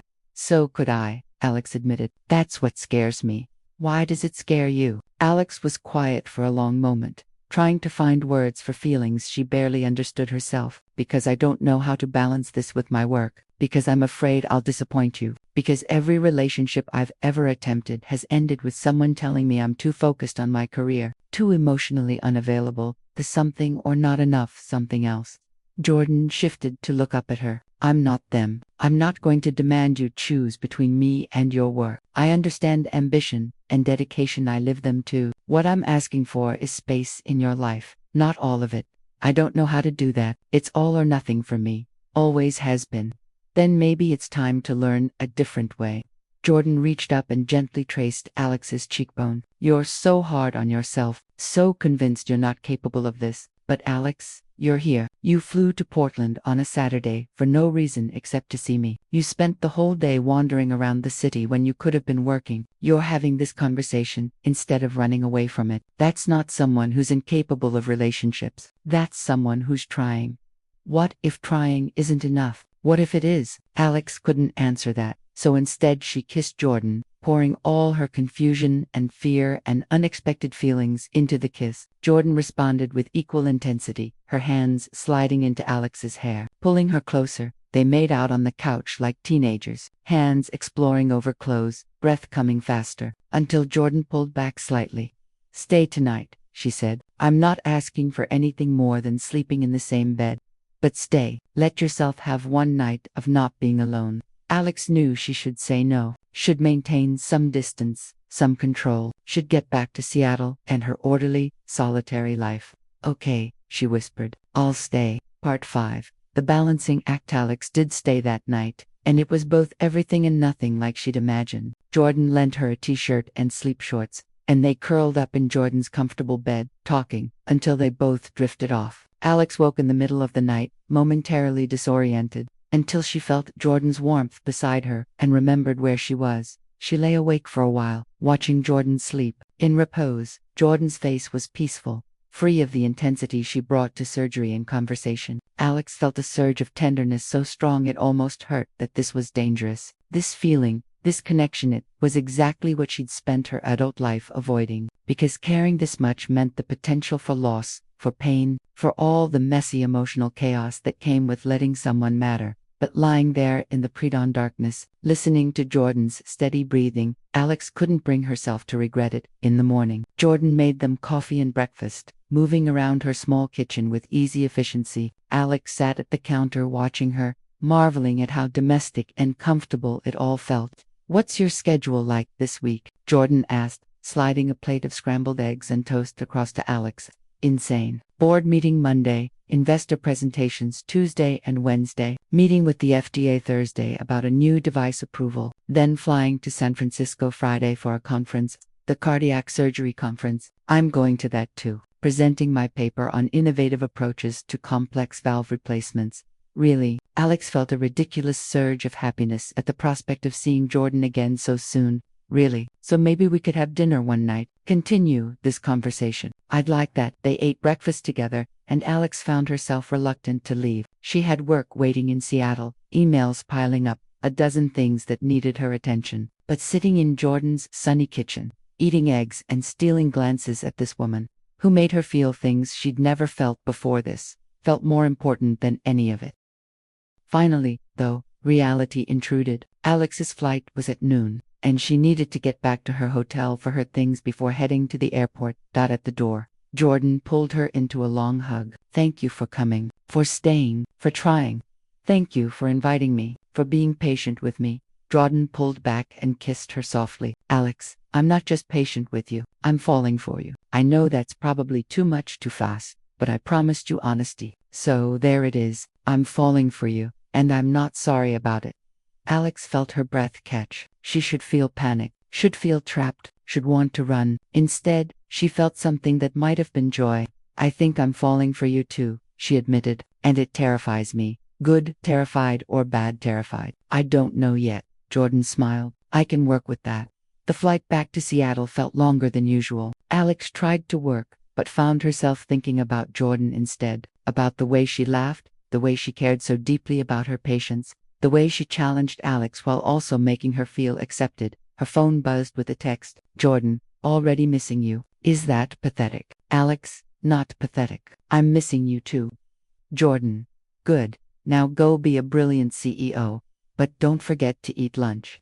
Alex smiled, despite herself. No one reminded her to eat lunch. No one worried about whether she was taking care of herself. It should feel intrusive, but instead it felt like being cared for. The next week fell into a pattern. They texted throughout the day and talked every evening, sometimes for hours. Jordan told Alex about her surgeries, the wins and losses. Alex found herself sharing more about the challenges of running a company, difficult employees, investor pressure, the constant weight of being responsible for hundreds of people's livelihoods. "You know what I think," Jordan said during one late-night call. "I think you need a vacation. A real one, not a business trip with a few hours of downtime. I can't just take a vacation. I have responsibilities. Everyone has responsibilities. That's not an excuse to never rest." "When was your last vacation?" 2 months ago. Spent a week in Hawaii with my sister and her family. Read 4 novels, learned to surf badly, and didn't think about work once." Alex tried to remember her last actual vacation and came up empty. "I don't know how to not work. Even when I'm not physically at the office, I'm thinking about projects, solving problems in my head." "Then you need to learn, and I volunteer to teach you." "Oh really?" "Absolutely. After the San Francisco conference, we should go somewhere, just for a weekend, somewhere beautiful and relaxing where you can practice the lost art of doing nothing." "I don't do nothing well, I've noticed." "But Alex, you can't sustain this pace forever. Eventually something will break, and I'd prefer it not be you." The concern in Jordan's voice made Alex's chest tight. "I'll think about it." That's better than an outright no. I'll take it. The San Francisco conference couldn't come fast enough. Alex found herself counting down the days, which was absurd and completely unlike her. She was a CEO, not a lovesick teenager. But every morning she woke up thinking about Jordan, and every night she fell asleep with her phone still warm from their conversations.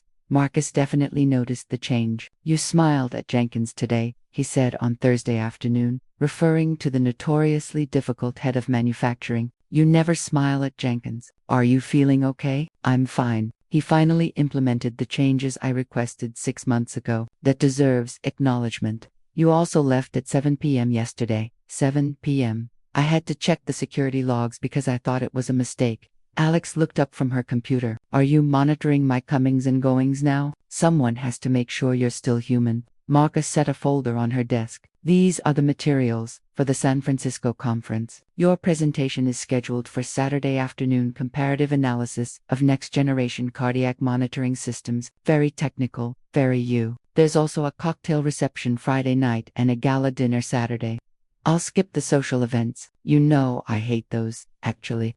Marcus looked uncomfortable. The board specifically requested you attend. They want you networking with potential partners and investors. Plus, you're receiving an award Saturday night, the Innovator of the Year from the Cardiac Surgery Association. Alex felt her stomach drop. An award ceremony meant a speech, meant being in front of hundreds of people, meant the kind of attention she'd spent her career trying to avoid. Can't someone else accept it? It's your award, Dr. Chen, for your contributions to cardiac surgery. You kind of have to be there.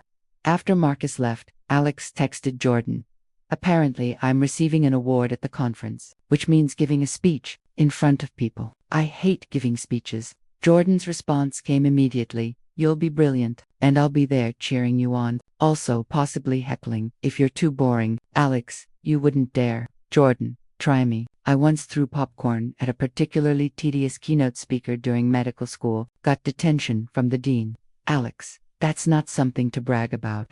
Jordan, it is if the speaker was genuinely terrible, which you won't be, because you're amazing. Now stop worrying and go do CEO things. Friday came, and Alex flew to San Francisco on her private jet, reviewing her presentation notes during the flight. She'd prepared meticulously 50 slides covering 10 years of innovation in cardiac technology, complete with data visualization and clinical outcome studies. It was perfect. It was also probably too technical for a general audience, but Alex didn't know how to be less technical about her work.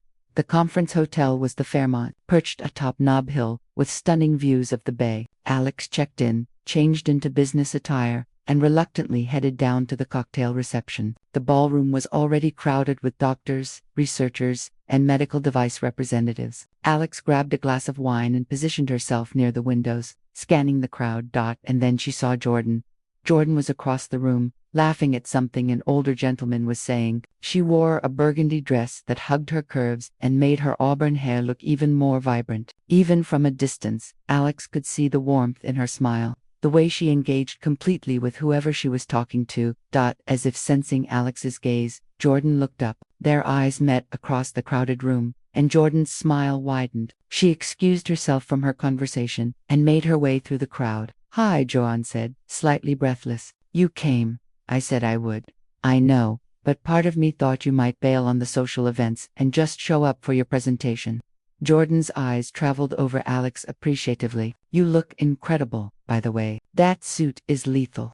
Alex felt heat rise in her cheeks. You look beautiful. That dress is. She couldn't finish the sentence, too distracted by how the burgundy silk draped over Jordan's body.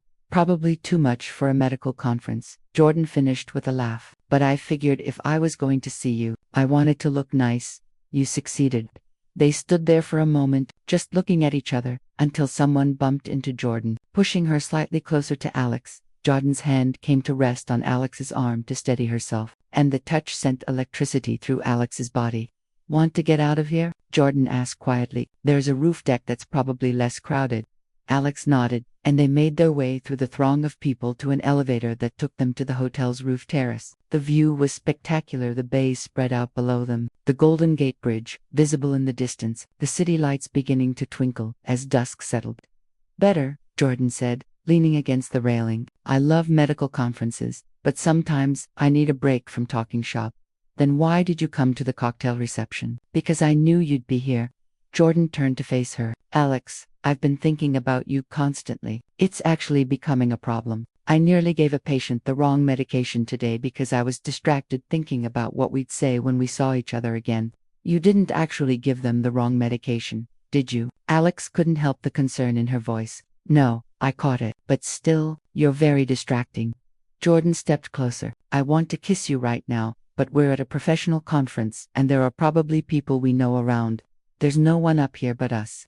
Alex Chen, are you suggesting we make out on a hotel roof deck? I'm suggesting that I've spent the last week thinking about you too, and seeing you in that dress is making it very hard to maintain professional distance.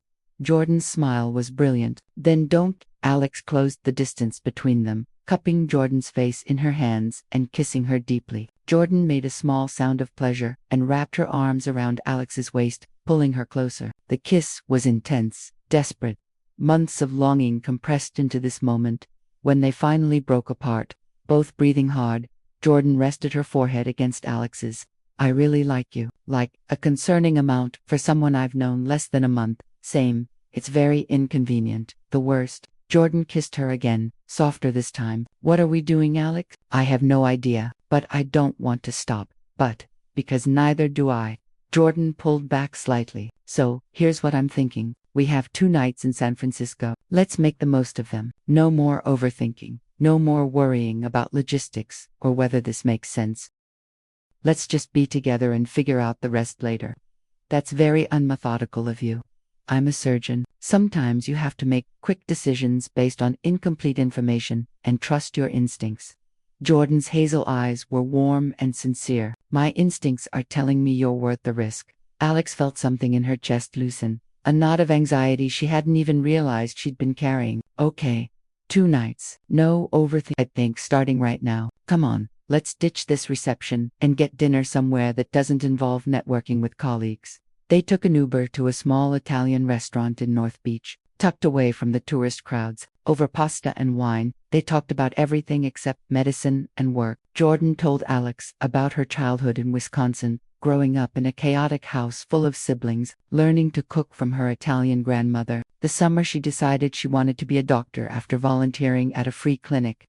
I was 16, Jordan said, twirling pasta around her fork. This elderly woman came in with chest pain. The doctor was explaining that she needed to see a specialist, but she kept saying she couldn't afford it. I watched the doctor, this amazing woman named Dr. Patelkal, in favors, arrange for pro bono care, personally drive this woman to appointments, and I thought, that's what I want to do. Not just medicine, but medicine that makes a difference for people who need it most.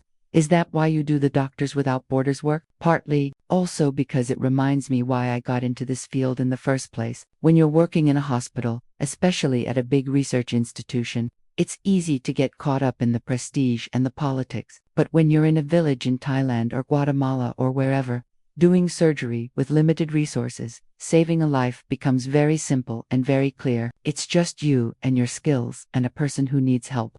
Alex found herself envying that clarity. I sometimes wonder if I've lost that, the clear sense of purpose. I spend so much time in board meetings and investor presentations, managing people and protecting the company's interests. The actual medicine feels very far away. Then maybe you need to get closer to it again. Come on one of my medical trips. See your equipment being used in the field. Meet the patients whose lives you're saving. I couldn't possibly. Why not? You own the company. You can do whatever you want. It's not that simple. It could be, Jordan said gently. If you let it be. They left the restaurant and walked through the streets of North Beach, hand in hand, window shopping and people watching. Alex couldn't remember the last time she'd done something this simple and aimless. It felt foreign and wonderful. Want to see something cool? Jordan asked, leading them down a side street. Is it legal? Probably not, but we're not going to get caught. Jordan stopped in front of an old apartment building and punched a code into the door. My med school roommate lives here. She gave me the code for roof access. They took a narrow staircase to the roof, emerging onto a small space with a spectacular view of the city. Jordan spread her jacket on the ground, and they sat looking out at San Francisco sparkling below them. You know what I like about you? Jordan said, leaning against Alex's shoulder. My money. My award-winning innovations. Your terrible jokes. Jordan poked her playfully. But no, I like that underneath all your Ice Queen exterior, you're incredibly vulnerable. You care so much about everything, your work, your employees, whether your devices are safe. You just pretend you don't because it's safer. I'm not vulnerable.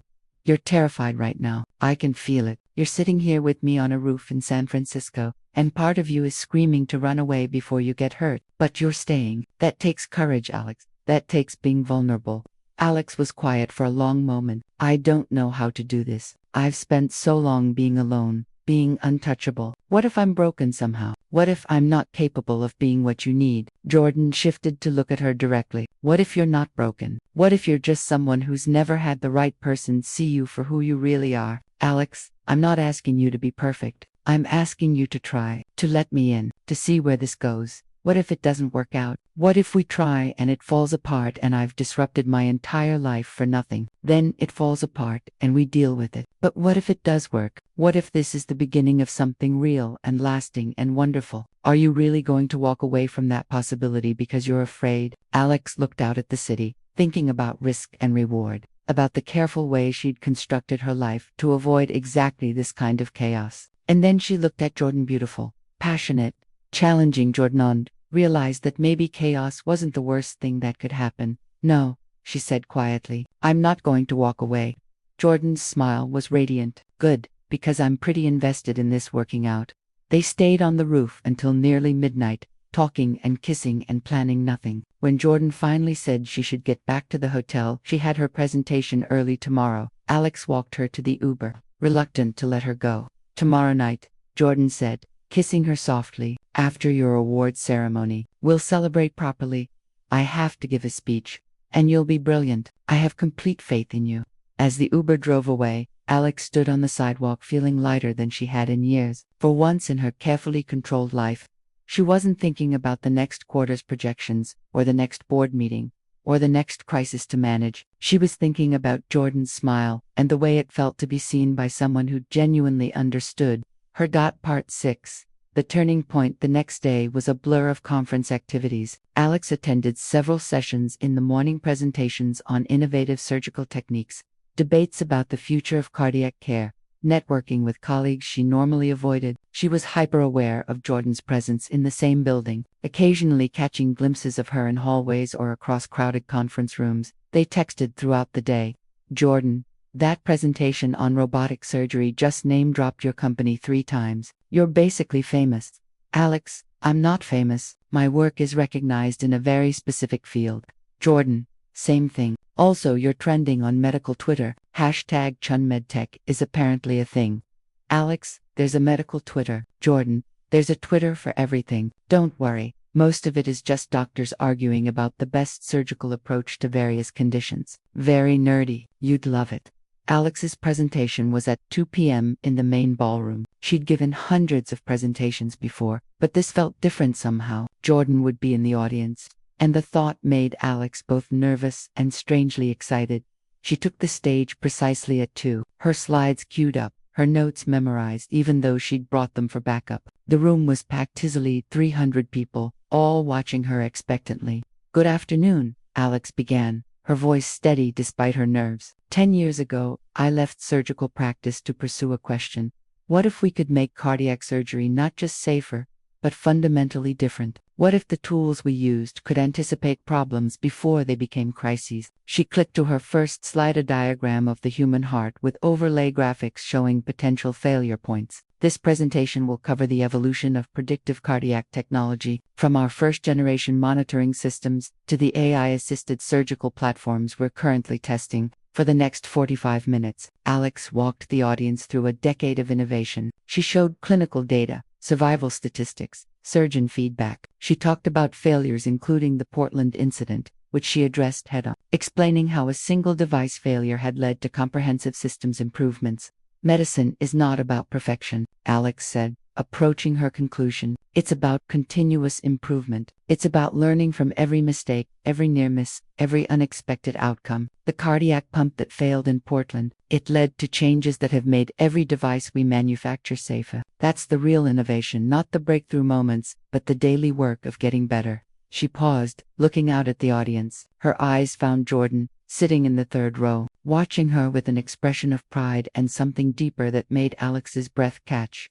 I left surgery because I thought I could help more people from a distance. And maybe that's true. That devices medical technologies manufacturers are used in thousands of surgeries every year. But recently, someone reminded me that distance comes with a cost. That being removed from the actual work of medicine means losing something essential. So, I'm announcing today that Chen Medical will be launching a new initiative, partnering with Doctors Without Borders and similar organizations to provide equipment and training in underserved areas around the world. Because innovation should benefit everyone, not just those who can afford the best hospitals. The audience broke into applause. Alex fielded questions for 20 minutes, technical queries about device specifications, timeline questions about the new initiative, skeptical inquiries about profitability. She answered them all with her usual precision, but part of her attention was on Jordan, whose smile was brilliant and proud.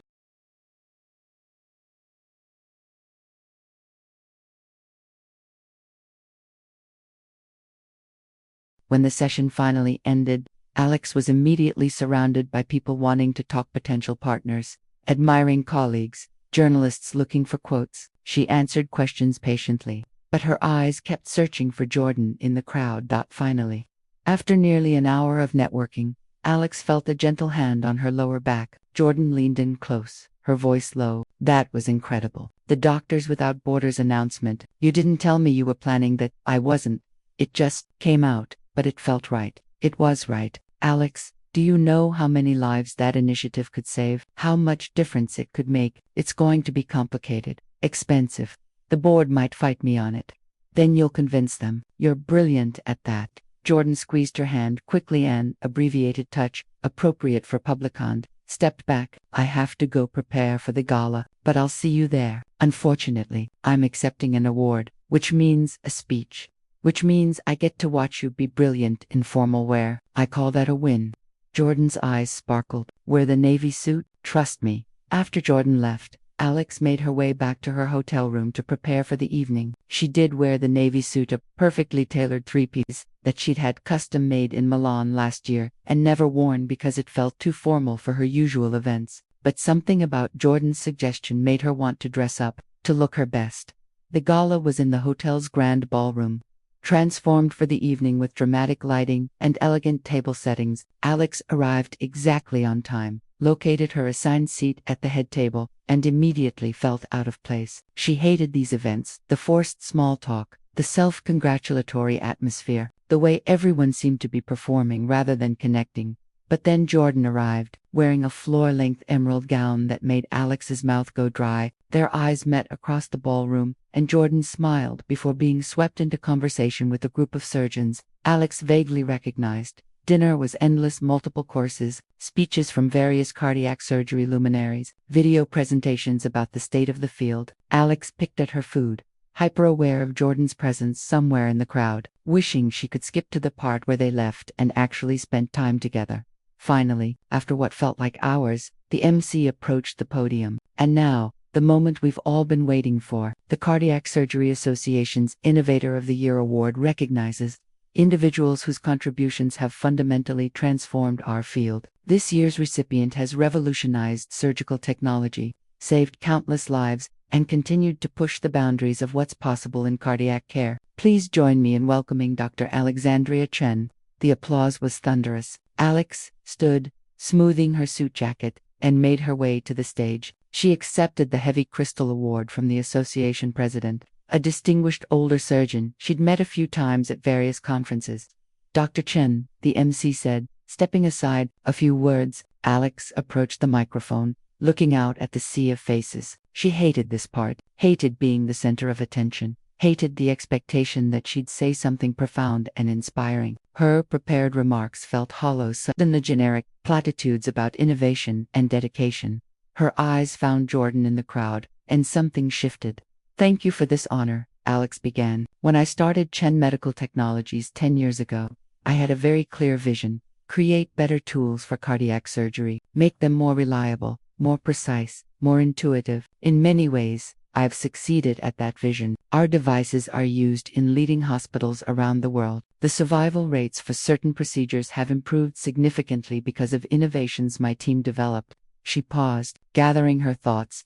"But recently, someone challenged my assumptions about what success looks like. Someone reminded me that innovation divorced from human connection is empty, that the best technology in the world means nothing if it doesn't reach the people who need it most, that being brilliant is less important than being present." Alex's eyes stayed on Jordan. This person, this extraordinary surgeon who saved a life when my equipment failed, taught me that there's courage in vulnerability, that opening yourself up to uncertainty, to connection, to the messiness of actually caring about things beyond your control. That's harder and more important than any technical achievement. The room was completely silent, everyone hanging on her words. "So yes, I'm grateful for this award, but I'm more grateful for the reminder that innovation should be in service of humanity, not just in service of perfection, that the best work comes from connection, not isolation, that sometimes the bravest thing you can do is let someone in.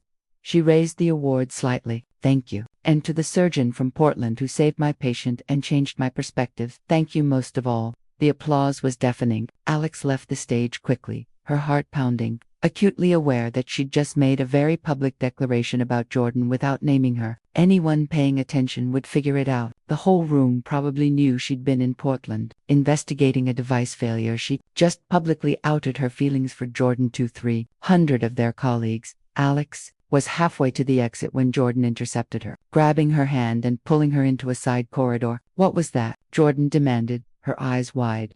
I don't know. I was supposed to give a generic thank you speech, but then I saw you and it all just came out. Alex, Jordan's voice was breathless. You basically just told everyone at this conference that you have feelings for me. I know, I'm sorry. I should have asked you first, should have been more discreet. Jordan kissed her, cutting off the apology. It was intense and deep and public. Anyone could walk down this corridor and see them. When they finally broke apart, Jordan was grinning. Don't apologize. That was possibly the most romantic thing anyone's ever done for me. Even if it was disguised as an acceptance speech to the Cardiac Surgery Association, people are going to talk. Let them talk. Alex, you just told a room full of our colleagues that I changed your life. Do you know how that feels? Jordan cupped her face gently. It feels like maybe you're as invested in this as I am. Like maybe this isn't just a casual thing for you. It's not casual. It's terrifying and consuming and completely unlike anything I've ever felt before. Jordan, I don't know what I'm doing, but I know I don't want to do it without you. Jordan's smile was radiant. Good, because I'm falling in love with you, Alexandria Chen, and I'm done pretending I'm not. Alex felt her breath catch. Love. Jordan was falling in love with her. The sensible thing would be to step back, to slow down, to protect herself from the inevitable pain of caring this much. Instead, she kissed Jordan again, pouring everything she felt into it all, her fear and hope and desperate wanting. I think I'm falling in love with you too, she whispered against Jordan's lips. And it's the scariest thing I've ever done. Scarier than starting $1 billion company. Much scarier. Companies I understand. I have no idea what I'm doing. Then we'll figure it out together. Jordan took her hand. Come on, let's get out of here. I have champagne in my room and zero interest in going back to that gala. They took the elevator to Jordan's floor, stealing kisses between floors, neither caring if anyone saw. In Jordan's room, they kicked off their formal shoes and collapsed onto the couch, finally alone. You know what's funny? Jordan said, pouring them each a glass of champagne. A month ago, I was perfectly content with my life. Good job, good friends, no complications. And then you showed up in my hospital at 4 a.m., all intense and brilliant and determined to understand what went wrong. And suddenly, everything changed. Changed how? I stopped being satisfied with good enough. You made me want more connection, more risk, more life. Before you, I was going through the motions. Now I'm actually living. Alex took a sip of champagne, letting the bubbles fizz on her tongue. I've never been someone's reason for anything positive before. Usually I'm the workaholic people complain about, the CEO who demands too much, the woman who can't commit. You're committing right now, am I? Because it still feels like I'm going to wake up tomorrow and panic about what I said in that speech, about how public this is becoming, about all the ways this could go wrong.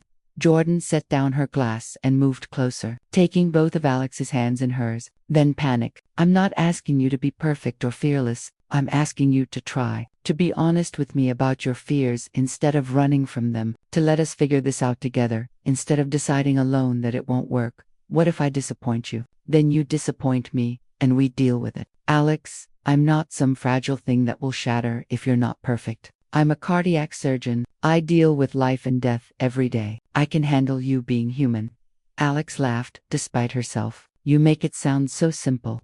It is simple. I like you. You like me. We live 3 hours apart, which is inconvenient but not impossible. We both have demanding careers, which means we understand each other's schedules. We're both stubborn and driven, and occasionally too intense. We're actually pretty compatible when you think about it. You forgot the part where I'm emotionally unavailable and you're a hopeless romantic.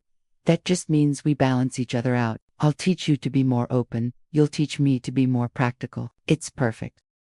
Alex studied Jordan's face, the warmth in her hazel eyes, the slight smile playing at her lips, the complete absence of doubt or reservation. How are you so sure about this? About us? Because when I'm with you, everything makes sense. The world gets quieter. I feel more like myself than I have in years. Jordan leaned forward and kissed her softly. Because I've dated a lot of women, and none of them have ever made me feel the way you do. Because I'm 33 years old, and I know what I want, and I want you. Alex felt something crack open in her chest, years of carefully constructed walls, crumbling under the weight of Jordan's certainty. I want you to. I'm just not sure I know how to do this. Then we'll learn together, starting right now.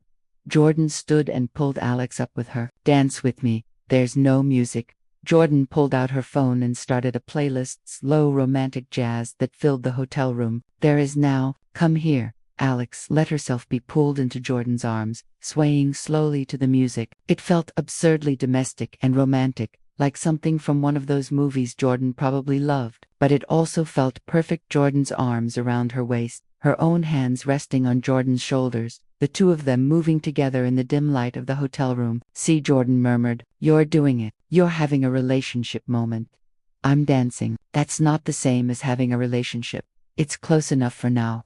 Jordan pulled back slightly to look at her. Alex, I know you're scared. I know this is all new and overwhelming for you, but I need you to know something. I'm in this, not halfway, not conditionally. I'm all in. As messy and complicated as it might be, Alex felt tears prick her eye, something that almost never happened. I don't know if I can promise you that. I don't know if I'm capable of being all in. The next few weeks were challenging. The FDA investigation continued. The lawsuits were filed, expected but still painful, and media scrutiny remained intense. But Alex handled it all with Jordan's support, her team's dedication, and a renewed sense of purpose. She also started therapy, something Jordan had gently suggested and Alex had initially resisted. I don't need therapy. I need to fix my company. You can do both, Jordan had pointed out. And dealing with this level of crisis while carrying childhood trauma about perfectionism and failure, that's exactly what therapy is for. Her therapist, Dr. Elena Martinez, was annoyingly perceptive. Within 3 sessions, she'd identified patterns Alex had spent decades avoiding. Her need to prove herself stemming from her parents' initial rejection, her workaholism as a way to avoid intimacy, her perfectionism as a defense against feeling unworthy. I'm not asking for promises. I'm asking for honesty and effort. Can you give me that? Alex thought about it, really thought about it, about what it would mean to try, to be vulnerable, to risk her carefully ordered life for something as unpredictable as love. Every logical part of her brain screamed that this was a mistake, that she should protect herself, that getting this involved would only end in pain. But looking at Jordan, beautiful, passionate Jordan, who saw through all her defenses and liked her anyway, Alex realized she didn't want to listen to the logical part of her brain anymore. Yes, she said quietly, I can give you that, honesty and effort, and probably a lot of panic attacks and overthinking along the way.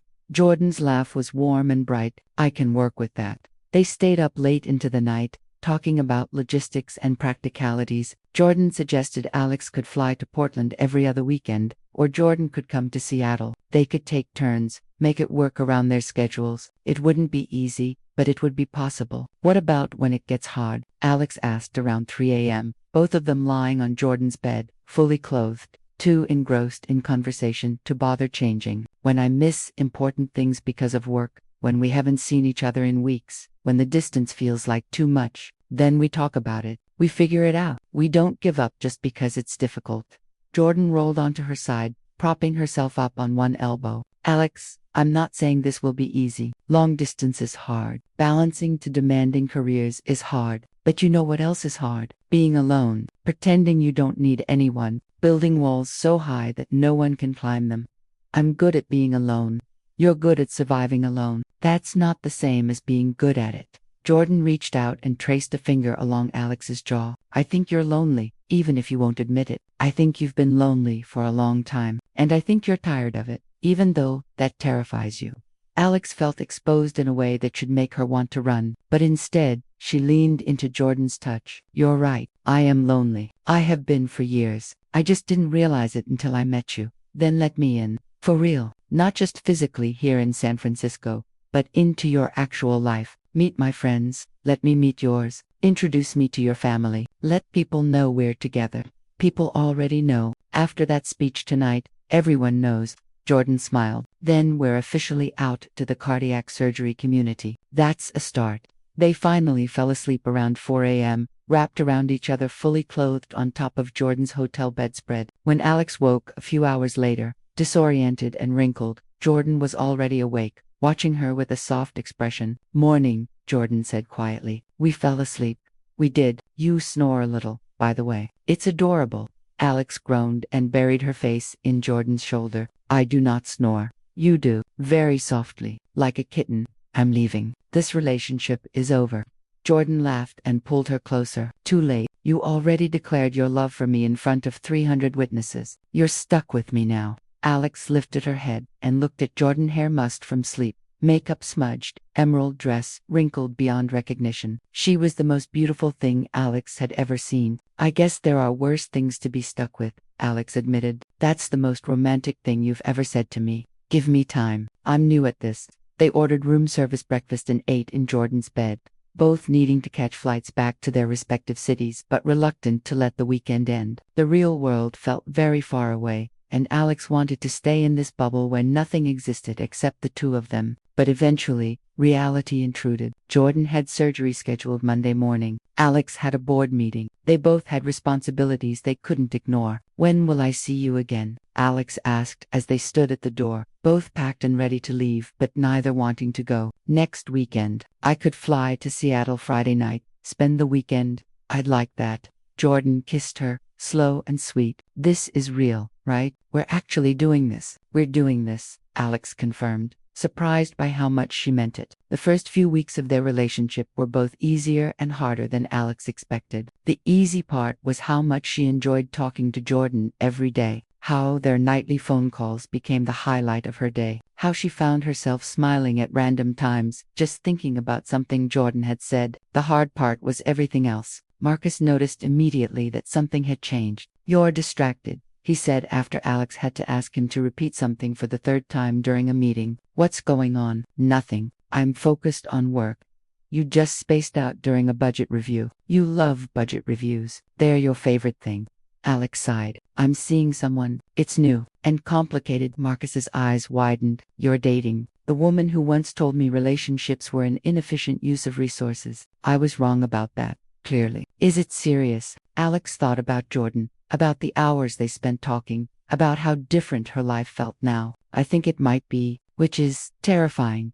"Is she good to you?" The question surprised Alex. She'd expected Marcus to ask about logistics, about how this would affect her work schedule. But he was asking about her well-being, like he actually cared about her as a person. "She's very good to me," Alex said quietly. "Better than I probably deserve." "Then don't screw it up by being a workaholic who never makes time for her."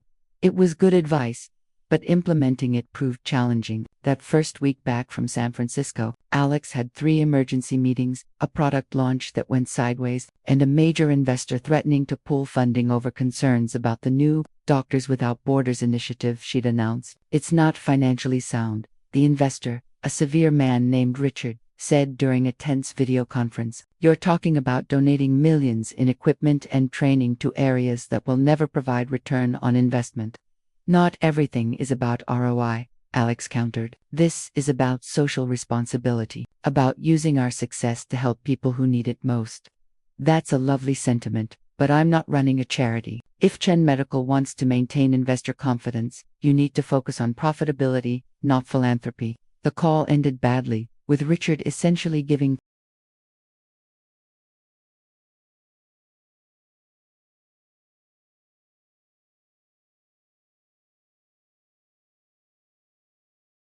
When Alex returned to Seattle, she immediately called a board meeting. She'd spent the flight back refining her proposal, running numbers, building a business case for what she was calling the Chen Global Health Initiative. The presentation was thorough: projected costs, potential tax benefits, PR value, partnership opportunities with organizations like Doctors Without Borders and the World Health Organization. But more than that, it was passionate. Alex spoke from her heart about what she'd witnessed in Guatemala, about the 15 lives they'd saved, about how Chen Medical could be more than just a profitable company. "This isn't charity," she concluded. "This is our future. Medical technology companies have a responsibility to ensure their innovations reach everyone, not just wealthy hospitals in developed countries. The Chen Global Health Initiative positions us as industry leaders in ethical medicine. It's good business and the right thing to do. The board was skeptical. Questions flew about costs, about whether this would distract from core business, about whether shareholders would support it. But Alex had anticipated every objection. She'd partnered with 3 other medical technology companies who agreed to co-fund the initiative. She'd secured a major grant from a foundation focused on global health. She'd calculated that the positive PR alone would be worth millions in goodwill and brand value. "I'm not asking permission," Alex said finally. "I'm informing you of my decision. Chen Medical Technologies is launching this initiative. If any board member objects strongly enough to resign, I'll accept your resignation and find a replacement who shares this vision." It was a power play, and everyone in the room knew it. Alex had majority control of the company. They couldn't override her without forcing a major confrontation. And given Chen Medica's recent crisis and recovery, no one wanted to rock the boat. "I move to approve the Chen Global Health Initiative," one of the board members said finally. The vote was unanimous. After the meeting, Marcus caught up with Alex in the hallway. "That was intense and impressive. You basically told the board to get on board or get out. They'll thank me in 5 years when we're recognized as the most ethical medical technology company in the industry. Assuming this works, it'll work. I'll make sure it works." Over the next few months, Alex restructured her role at Chen Medical. She brought in a new crew to handle day-to-day operations, freeing her to focus on innovation and the Global Health Initiative. She cut her work hours from 70 a week to 50, still a lot, but manageable. She took actual weekends off, spent more time with Jordan, and generally started living like a person with a life beyond work. The change wasn't always easy. Old habits died hard, and Alex still had moments of panic when she wasn't working constantly. But Jordan was there to remind her that rest was productive, that her value wasn't measured solely by hours worked, that being a whole person made her better at her job, not worse. Jordan moved to Seattle in December, getting a position at UW Medical Center's cardiac surgery department. They found a new apartment together, something that felt like a real home, not just a place to sleep between work shifts. Alex even got a dog, a rescue greyhound named Newton, who forced them to take daily walks and generally made their lives more chaotic and wonderful. "You know what's funny?" Jordan said one evening as they walked Newton through their neighborhood. 6 months ago, you would have said having a dog was an inefficient use of resources. Now you're the one who insists on taking him to the fancy pet store for organic treats. He deserves the best. He's a very good dog. You're a softie. I knew it from the start. Thanksgiving came, and Alex's parents visited. The dinner was awkward at first, her father grilling Jordan about her intentions, her mother making pointed comments about grandchildren, but eventually they warmed up. "She's good for you," her mother said quietly while they were washing dishes. "I haven't seen you this happy since you were a child.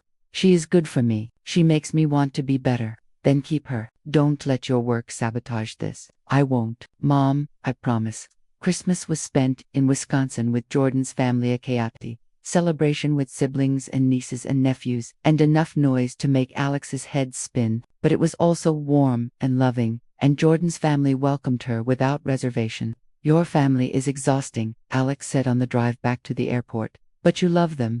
"I do. They're wonderful. Your mom asked me 3 separate times if I was treating you well." "What did you tell her?" "That I'm trying my best, and that you're the best thing that's ever happened to me." Jordan's eyes got suspiciously shiny. "You're going to make me cry in this rental car." "Don't cry. We still have to return it, and I don't want to explain emotional tears to the rental company." They spent New Year's Eve in Seattle, just the 2 of them and Newton, watching the Space Needle fireworks from their apartment balcony. As midnight approached, Jordan pulled Alex close. "This year was insane," Jordan said. "We fell in love, navigated a major crisis, went to Guatemala. I moved across state lines. It was a lot. Best year of my life," Alex said without hesitation. "Mine too. Here's to next year being slightly less chaotic." "I'll try, but I make no promises." They kissed as the fireworks exploded overhead, Newton barking excitedly at the noise, and Alex thought about how much her life had changed in less than a year. A year ago, she'd been alone in her sterile apartment, working through New Year's Eve like it was any other night. Now she had Jordan and Newton, and a life that felt full and meaningful beyond just work. She had love and purpose, and the terrifying, wonderful knowledge that she wasn't alone anymore. "I love you," Alex said as the last firework faded. "I love you too. Now come inside before Newton's barking gets us evicted." Part 11.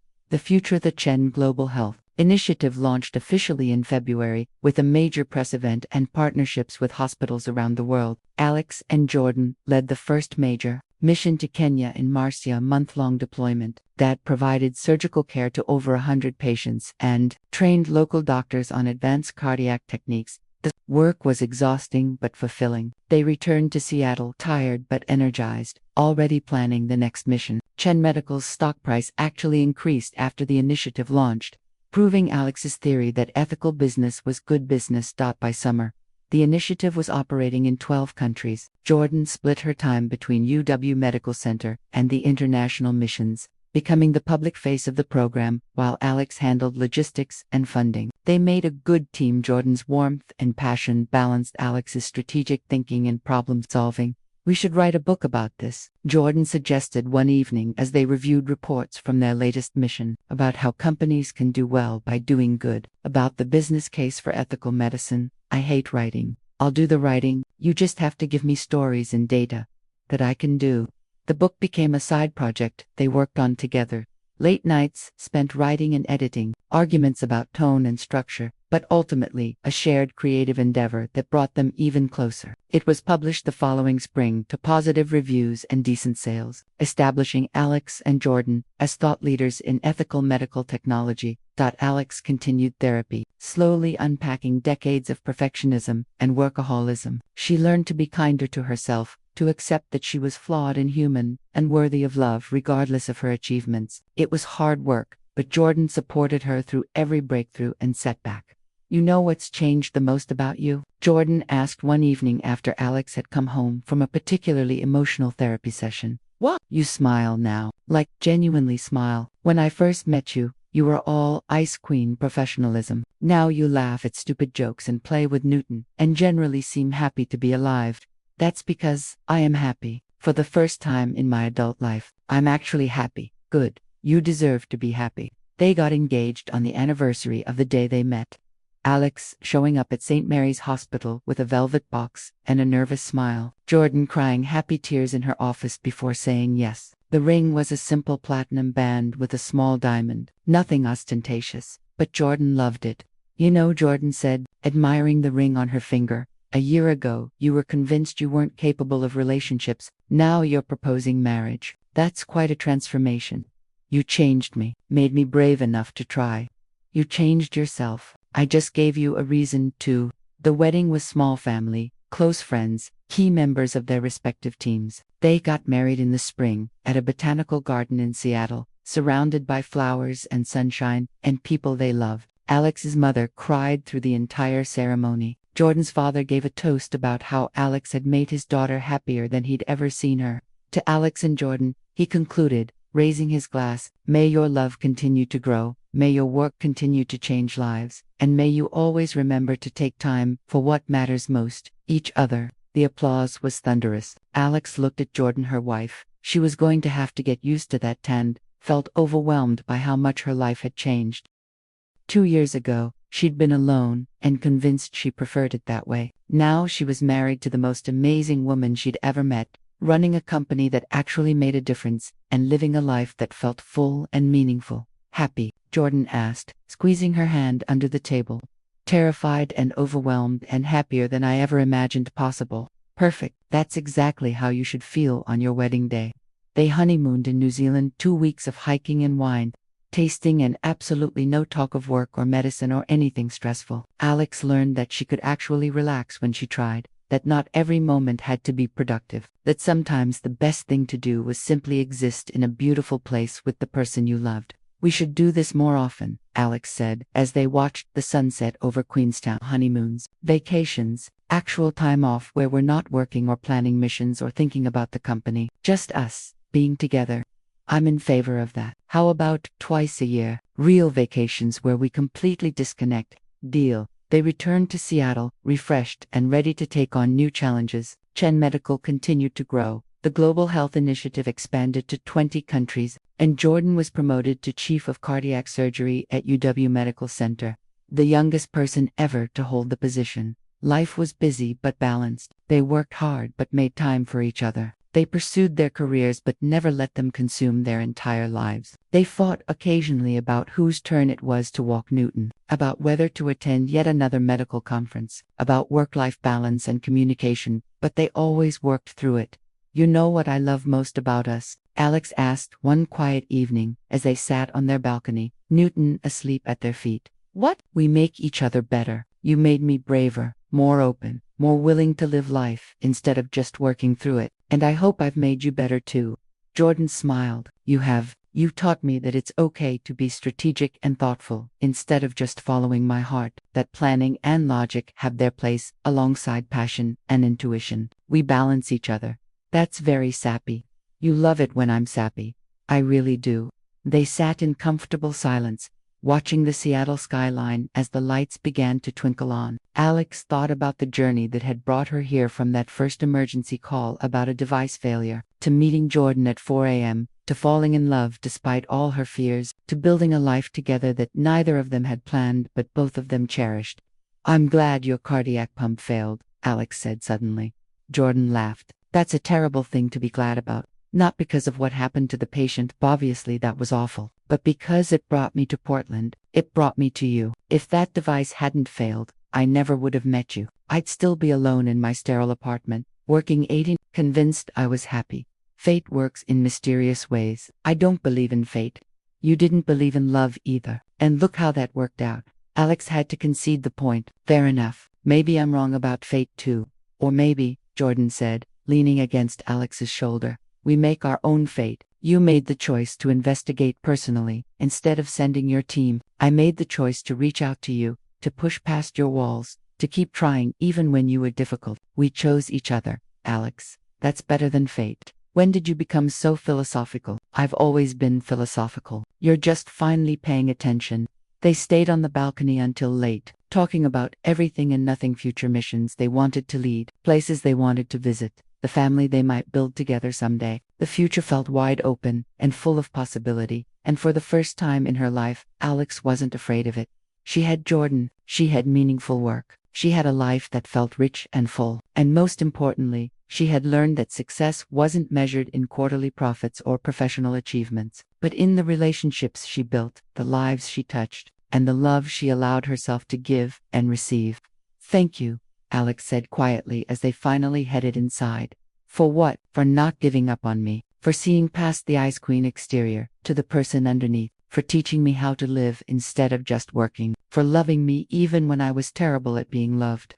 Jordan pulled her into a hug. "You were never terrible at being loved. You just needed to learn how to accept it. And Alex, you were always worth the effort. Every difficult moment, every fight, every time you tried to push me away, you were always worth it." They went to bed that night, wrapped around each other, Newton curled up at their feet, and Alex drifted off to sleep, thinking about how lucky she was, how a device failure had led to the best thing that had ever happened to her, how letting someone in really, truly, in had transformed her life in ways she never could have imagined. The billionaire doctor who had rejected all women had finally let herself be saved, it not by perfection, or success, or professional achievement, but by love. And in learning to accept love, she'd finally learned how to truly live. Epilogue.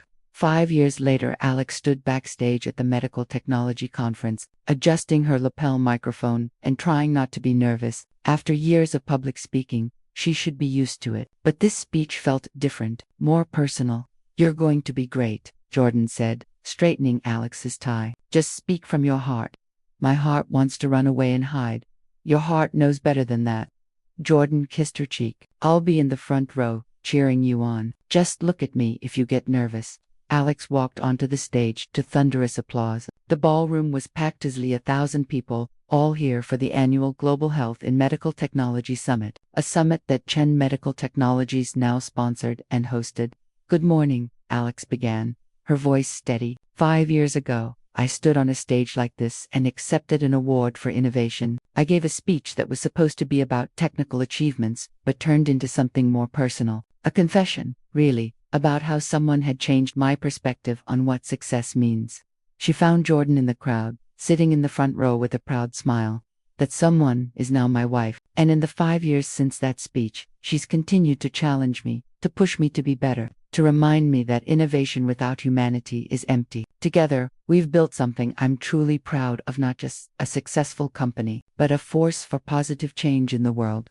Alex clicked to her first slide, showing images from their global health missions. The Chen Global Health Initiative has now operated in 35 countries. We've provided over $10 million in donated equipment, trained thousands of doctors, and directly saved an estimated 5,000 lives. That's what happens when a company decides that profit and purpose aren't mutually exclusive. The presentation continued, covering technical innovations, partnership developments, future plans, but woven throughout was the human element: stories of patients whose lives had changed, doctors who'd gained new skills, communities that now had access to care they'd never had before. I started this company because I was good at engineering and bad at surgery, Alex concluded. I thought I'd find my purpose in building better tools, but I learned that tools are meaningless without the people who use them, and success is hollow without human connection. My wife taught me that. My team embodies it, and all of you, working in medical technology with the goal of improving human health, you are the reason this work matters. The applause was deafening. Alex left the stage to a standing ovation, finding Jordan waiting in the wings. You killed it, Jordan said, pulling her into a hug. I'm so proud of you. I couldn't have done any of this without you. Sure, you could have, but I'm glad you didn't have to. They had lunch with the conference organizers, then the call ended badly, with Richard essentially giving Alex an ultimatum: scale back the charitable initiative or lose his support. She spent the rest of the day in damage control mode, calling other investors, running financial projections, trying to find a way to make both the business case and the moral case work. By the time she remembered to check her phone, she had 5 missed calls from Jordan and a dozen increasingly worried texts. Jordan: hey, just checking in. How's your day? Jordan: okay, getting a little worried. You usually respond by now. Jordan: Alex, are you okay? Did something happen? Jordan: I'm starting to panic. Please, just let me know you're alive. Jordan: calling the hospital to make sure you weren't in an accident. Please respond.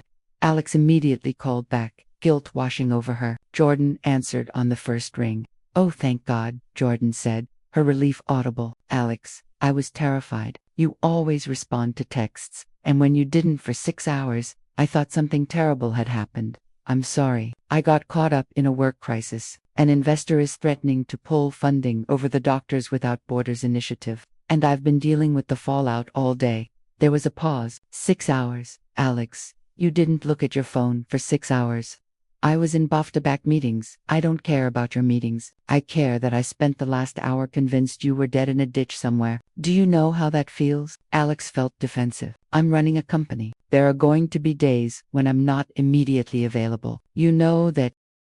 I know that. What I don't know is how to be in a relationship with someone who disappears for hours without a word. I'm a surgeon, Alex. I understand being busy, but I also understand basic communication. A 30-second text saying, crazy day, we'll call later, would have been enough. You're right. I'm sorry. Jordan's voice softened. I don't want to fight. I worry about you. And when you go radio silent, my imagination goes to dark places. I'll be better about checking my phone, I promise. They talked for another hour, but the conversation felt strained. When they finally hung up, Alex sat at her desk feeling like she'd already failed at this relationship thing. And they were barely 3 weeks in. The pattern repeated itself over the next few weeks. Alex would get caught up in work and forget to check her phone. Jordan would worry and then be hurt when Alex finally responded hours later. They'd have tense conversations about communication and priorities, and Alex would promise to do better. Sometimes she managed it. Often she'd in single quotes. Their first weekend together in Seattle started with an argument. Jordan arrived Friday night as planned, taking an evening flight after a long surgery day. Alex had intended to leave work early to pick her up from the airport, but a manufacturing crisis kept her at the office until 9 p.m. By the time she got to the airport, Jordan had been waiting for over 2 hours. I'm so sorry, Alex said, finding Jordan sitting in the baggage claim area looking exhausted and annoyed. There was an emergency. There's always an emergency. Jordan interrupted. I've been sitting here for 2 hours wondering if you were coming at all. I texted you that I'd be late. You texted me 4 times. each time pushing the arrival estimate back another 30 minutes. At a certain point, it feels like I'm not a priority. They drove to Alex's penthouse apartment in tense silence. Once inside, Jordan dropped her bag and turned to face Alex. We need to talk about this. Really talk. I know, you're right. I was late, and that was inconsiderate. It's not just about being late, it's about a pattern. Alex, in the 3 weeks since San Francisco, you've canceled our video calls twice because of work. You forget to respond to texts for hours. And now I fly all the way to Seattle for our first real weekend together. And you leave me sitting in an airport for 2 hours. I said I'm sorry. There was a legitimate emergency. I'm sure there was. But Alex, there's always going to be a legitimate emergency. You run a medical device company. Emergencies are part of the job. The question is whether I'm going to be part of your life or always secondary to your work. Alex felt her defenses rising. That's not fair. You knew what you were getting into. I told you I work a lot. I told you I'm not good at relationships. You said you understood. Understanding intellectually and living it are two different things. I'm trying here, Alex. I'm trying to be patient and understanding and not make demands. But I need to know that you're trying to, that I matter to you, that we matter to you. Of course, you matter to me. Then act like it. Jordan's voice cracked. I'm not asking you to quit your job or stop caring about your company. I'm asking you to make space for me in your life. Real space, not just the leftover scraps of time after you've given everything to work. Alex felt tears threatening something that almost never happened. I don't know how. I've spent my entire adult life prioritizing work. It's the only thing I'm good at. I don't know how to be good at this and good at that. Jordan's expression softened. She crossed the room and pulled Alex into a hug. I'm not asking you to be good at it immediately. I'm asking you to try, to maybe leave work at a reasonable hour sometimes, to check your phone occasionally, to make me feel like I'm more than an afterthought. Alex clung to her, breathing in her familiar scent. I'm trying. I know it doesn't seem like it, but I am. This is all so new to me. Having someone to consider, someone who worries about me, someone I have to remember to communicate with. I'm not used to it, I know, and I'm trying to be patient. But Alex, I can't be the only one trying. This has to be a two-way street. They stood like that for a long moment, holding each other in Alex's sterile, barely lived-in apartment. Finally, Jordan pulled back and looked around. This is where you live? She asked, taking in the minimalist space-modern furniture that looked barely used. Almost no personal items, walls painted in neutral tones. It looks like a hotel. I'm not here much, that's obvious. Alex, where's your personality? Where are the books you love, the photos of people you care about, the things that make this place feel like home? Alex looked around, seeing her apartment through Jordan's eyes. It was sterile, cold, impersonal. I never really thought about it. It's just where I sleep. That's so sad. Jordan walked to the windows, looking out at the Seattle skyline. You have this beautiful space with an incredible view, and you've turned it into a place to exist rather than a place to live. I don't need much. Everyone needs a home, Alex. A place that feels like theirs, that reflects who they are. Who I am is my work. Jordan turned to face her. No, it's not. Your work is what you do. Who you are is so much more than that. You're brilliant and funny and secretly kind. You care deeply about things even though you pretend not to. You have opinions on art and books and the best way to make coffee. You're a whole person, but you've reduced yourself to just your job title.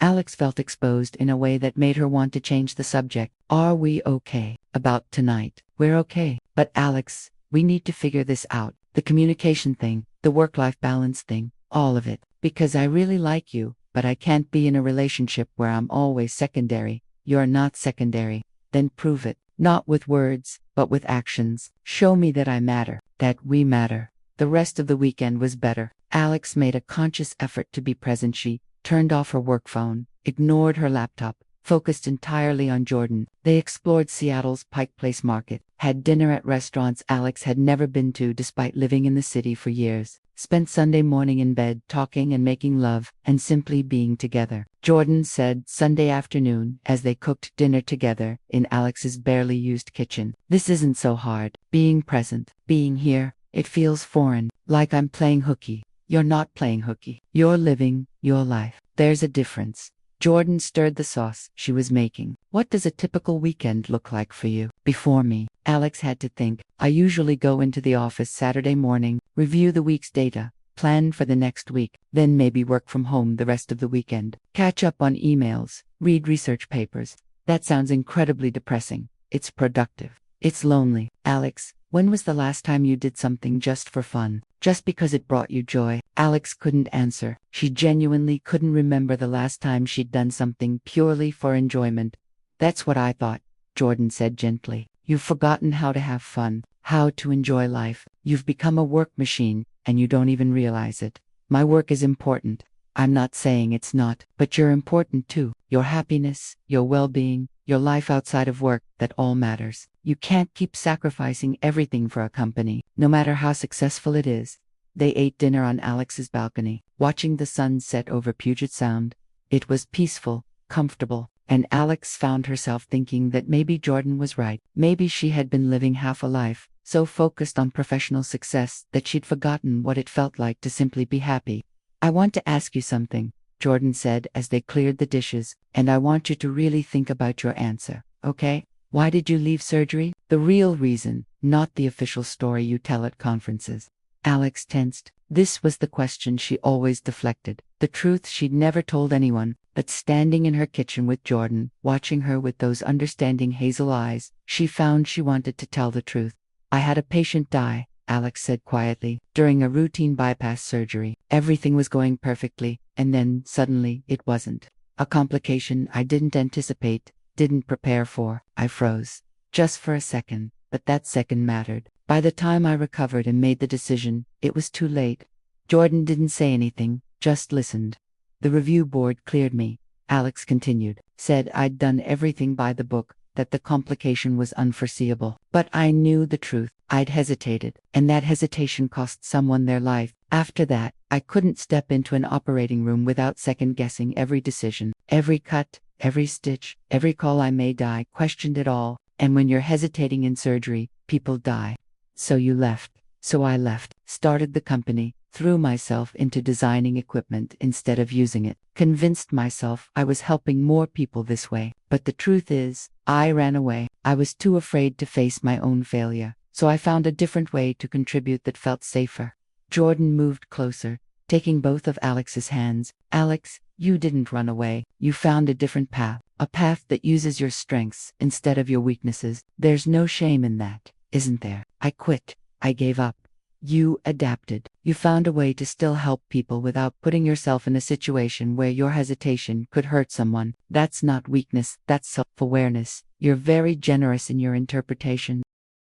I'm honest in my interpretation. Alex, I see you. I see how much you care about your work, how seriously you take every device failure, how personally you take the responsibility of keeping people safe. You didn't stop caring about medicine. You just found a different way to practice it. Alex felt tears spilling over the second time in as many days, which was more than she'd cried in the past decade combined. I don't know who I am without my work. It's been my entire identity for so long. My work is what makes me valuable, what makes me matter. Without it, I'm just nothing. That's not true. You're brilliant and kind and funny. You're someone who donates millions to charity but doesn't want anyone to know. Someone who learns the names of every employee in her company because you think it matters to treat people like people. Someone who flew to Portland in the middle of the night because a patient's life might have been at risk. You're so much more than your job title, Alex. You just can't see it. They held each other in the kitchen, and Alex felt something fundamental shifting inside her. Jordan was right. She'd spent so long defining herself by her work that she'd forgotten. She was a whole person with interests and feelings and value beyond her professional achievements. I don't know how to change, Alex admitted, how to be less obsessed with work, how to make room for other things. We'll figure it out together. Baby steps. Maybe you start by actually using this apartment as a home instead of a hotel. Maybe you take a whole weekend off occasionally. Maybe you let yourself have hobbies and interests and a life outside Chen Medical Technologies. That sounds terrifying. Most good things are. Jordan kissed her softly. But I'll be here, helping you figure it out. If you'll let me. I want to let you. I'm just scared I'll mess it up. You probably will sometimes. We both will. That's what relationships are to people, figuring out how to fit their lives together, making mistakes, learning from them. There's no perfect way to do it. Jordan left Monday morning, and Alex went straight to the office. But something had changed. She looked around at her company, the empire she'd built, the lives she'd saved, the innovations she'd created, and for the first time, she wondered if it was enough, if all this success meant anything, if she was still fundamentally alone and unhappy. Marcus noticed immediately. You're thinking too hard. What's wrong? Am I a workaholic? Marcus blinked. Is this a trick question? I'm serious. Do I work too much? Prioritized the company over everything else? Dr. Chen, you once worked through the flu because you said rest was for people without deadlines. You answer emails at 3 a.m. You haven't taken a vacation in. Has it ever been? So yes, I would say you work too much. Why didn't you say anything? Because you're the boss, and I like my job. Marcus softened his tone. Look, everyone knows you're incredibly dedicated, but dedication sometimes looks a lot like obsession. We worry about you, the leadership team. We see how little you sleep, how rarely you leave this building. It's not sustainable. The woman I'm seeing said something similar. Then, she's smart. Listen to her. Marcus hesitated. Can I ask you something? When was the last time you were genuinely happy? Not satisfied with a successful project or pleased about hitting targets, actually happy. Alex thought about it. Last weekend, with Jordan, just cooking dinner and watching TV and being together. It was ... nice. Simple. Then, you should do more of that.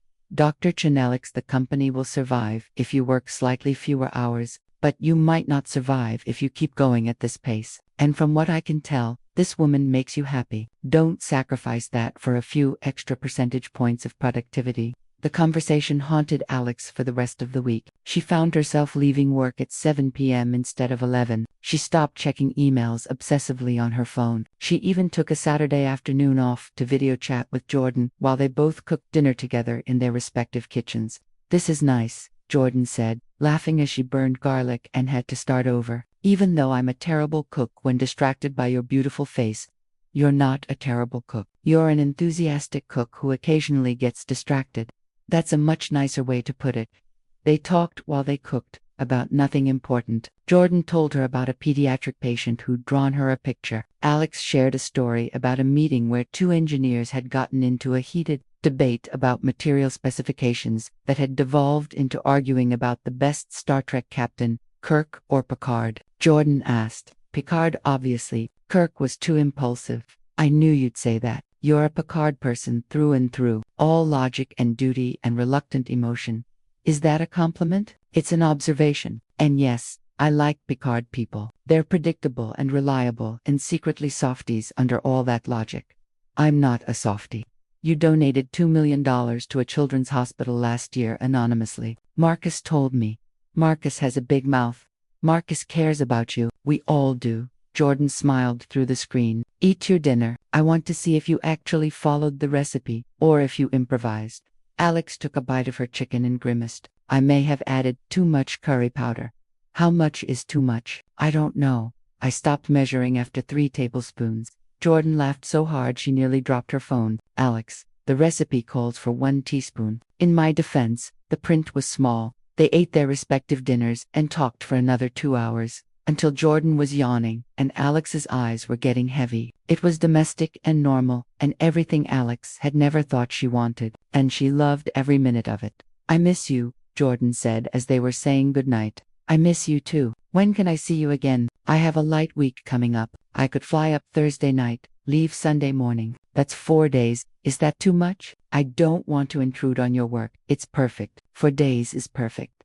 After they hung up, Alex sat in her apartment, which she was slowly making more lived in, adding photos and books and things that made it feel like a home, and realized she was happy, actually, genuinely happy in a way she hadn't been in years, and it terrified her, because happiness meant having something to lose, meant caring about something beyond her control, meant opening herself up to the possibility of pain and disappointment and heartbreak.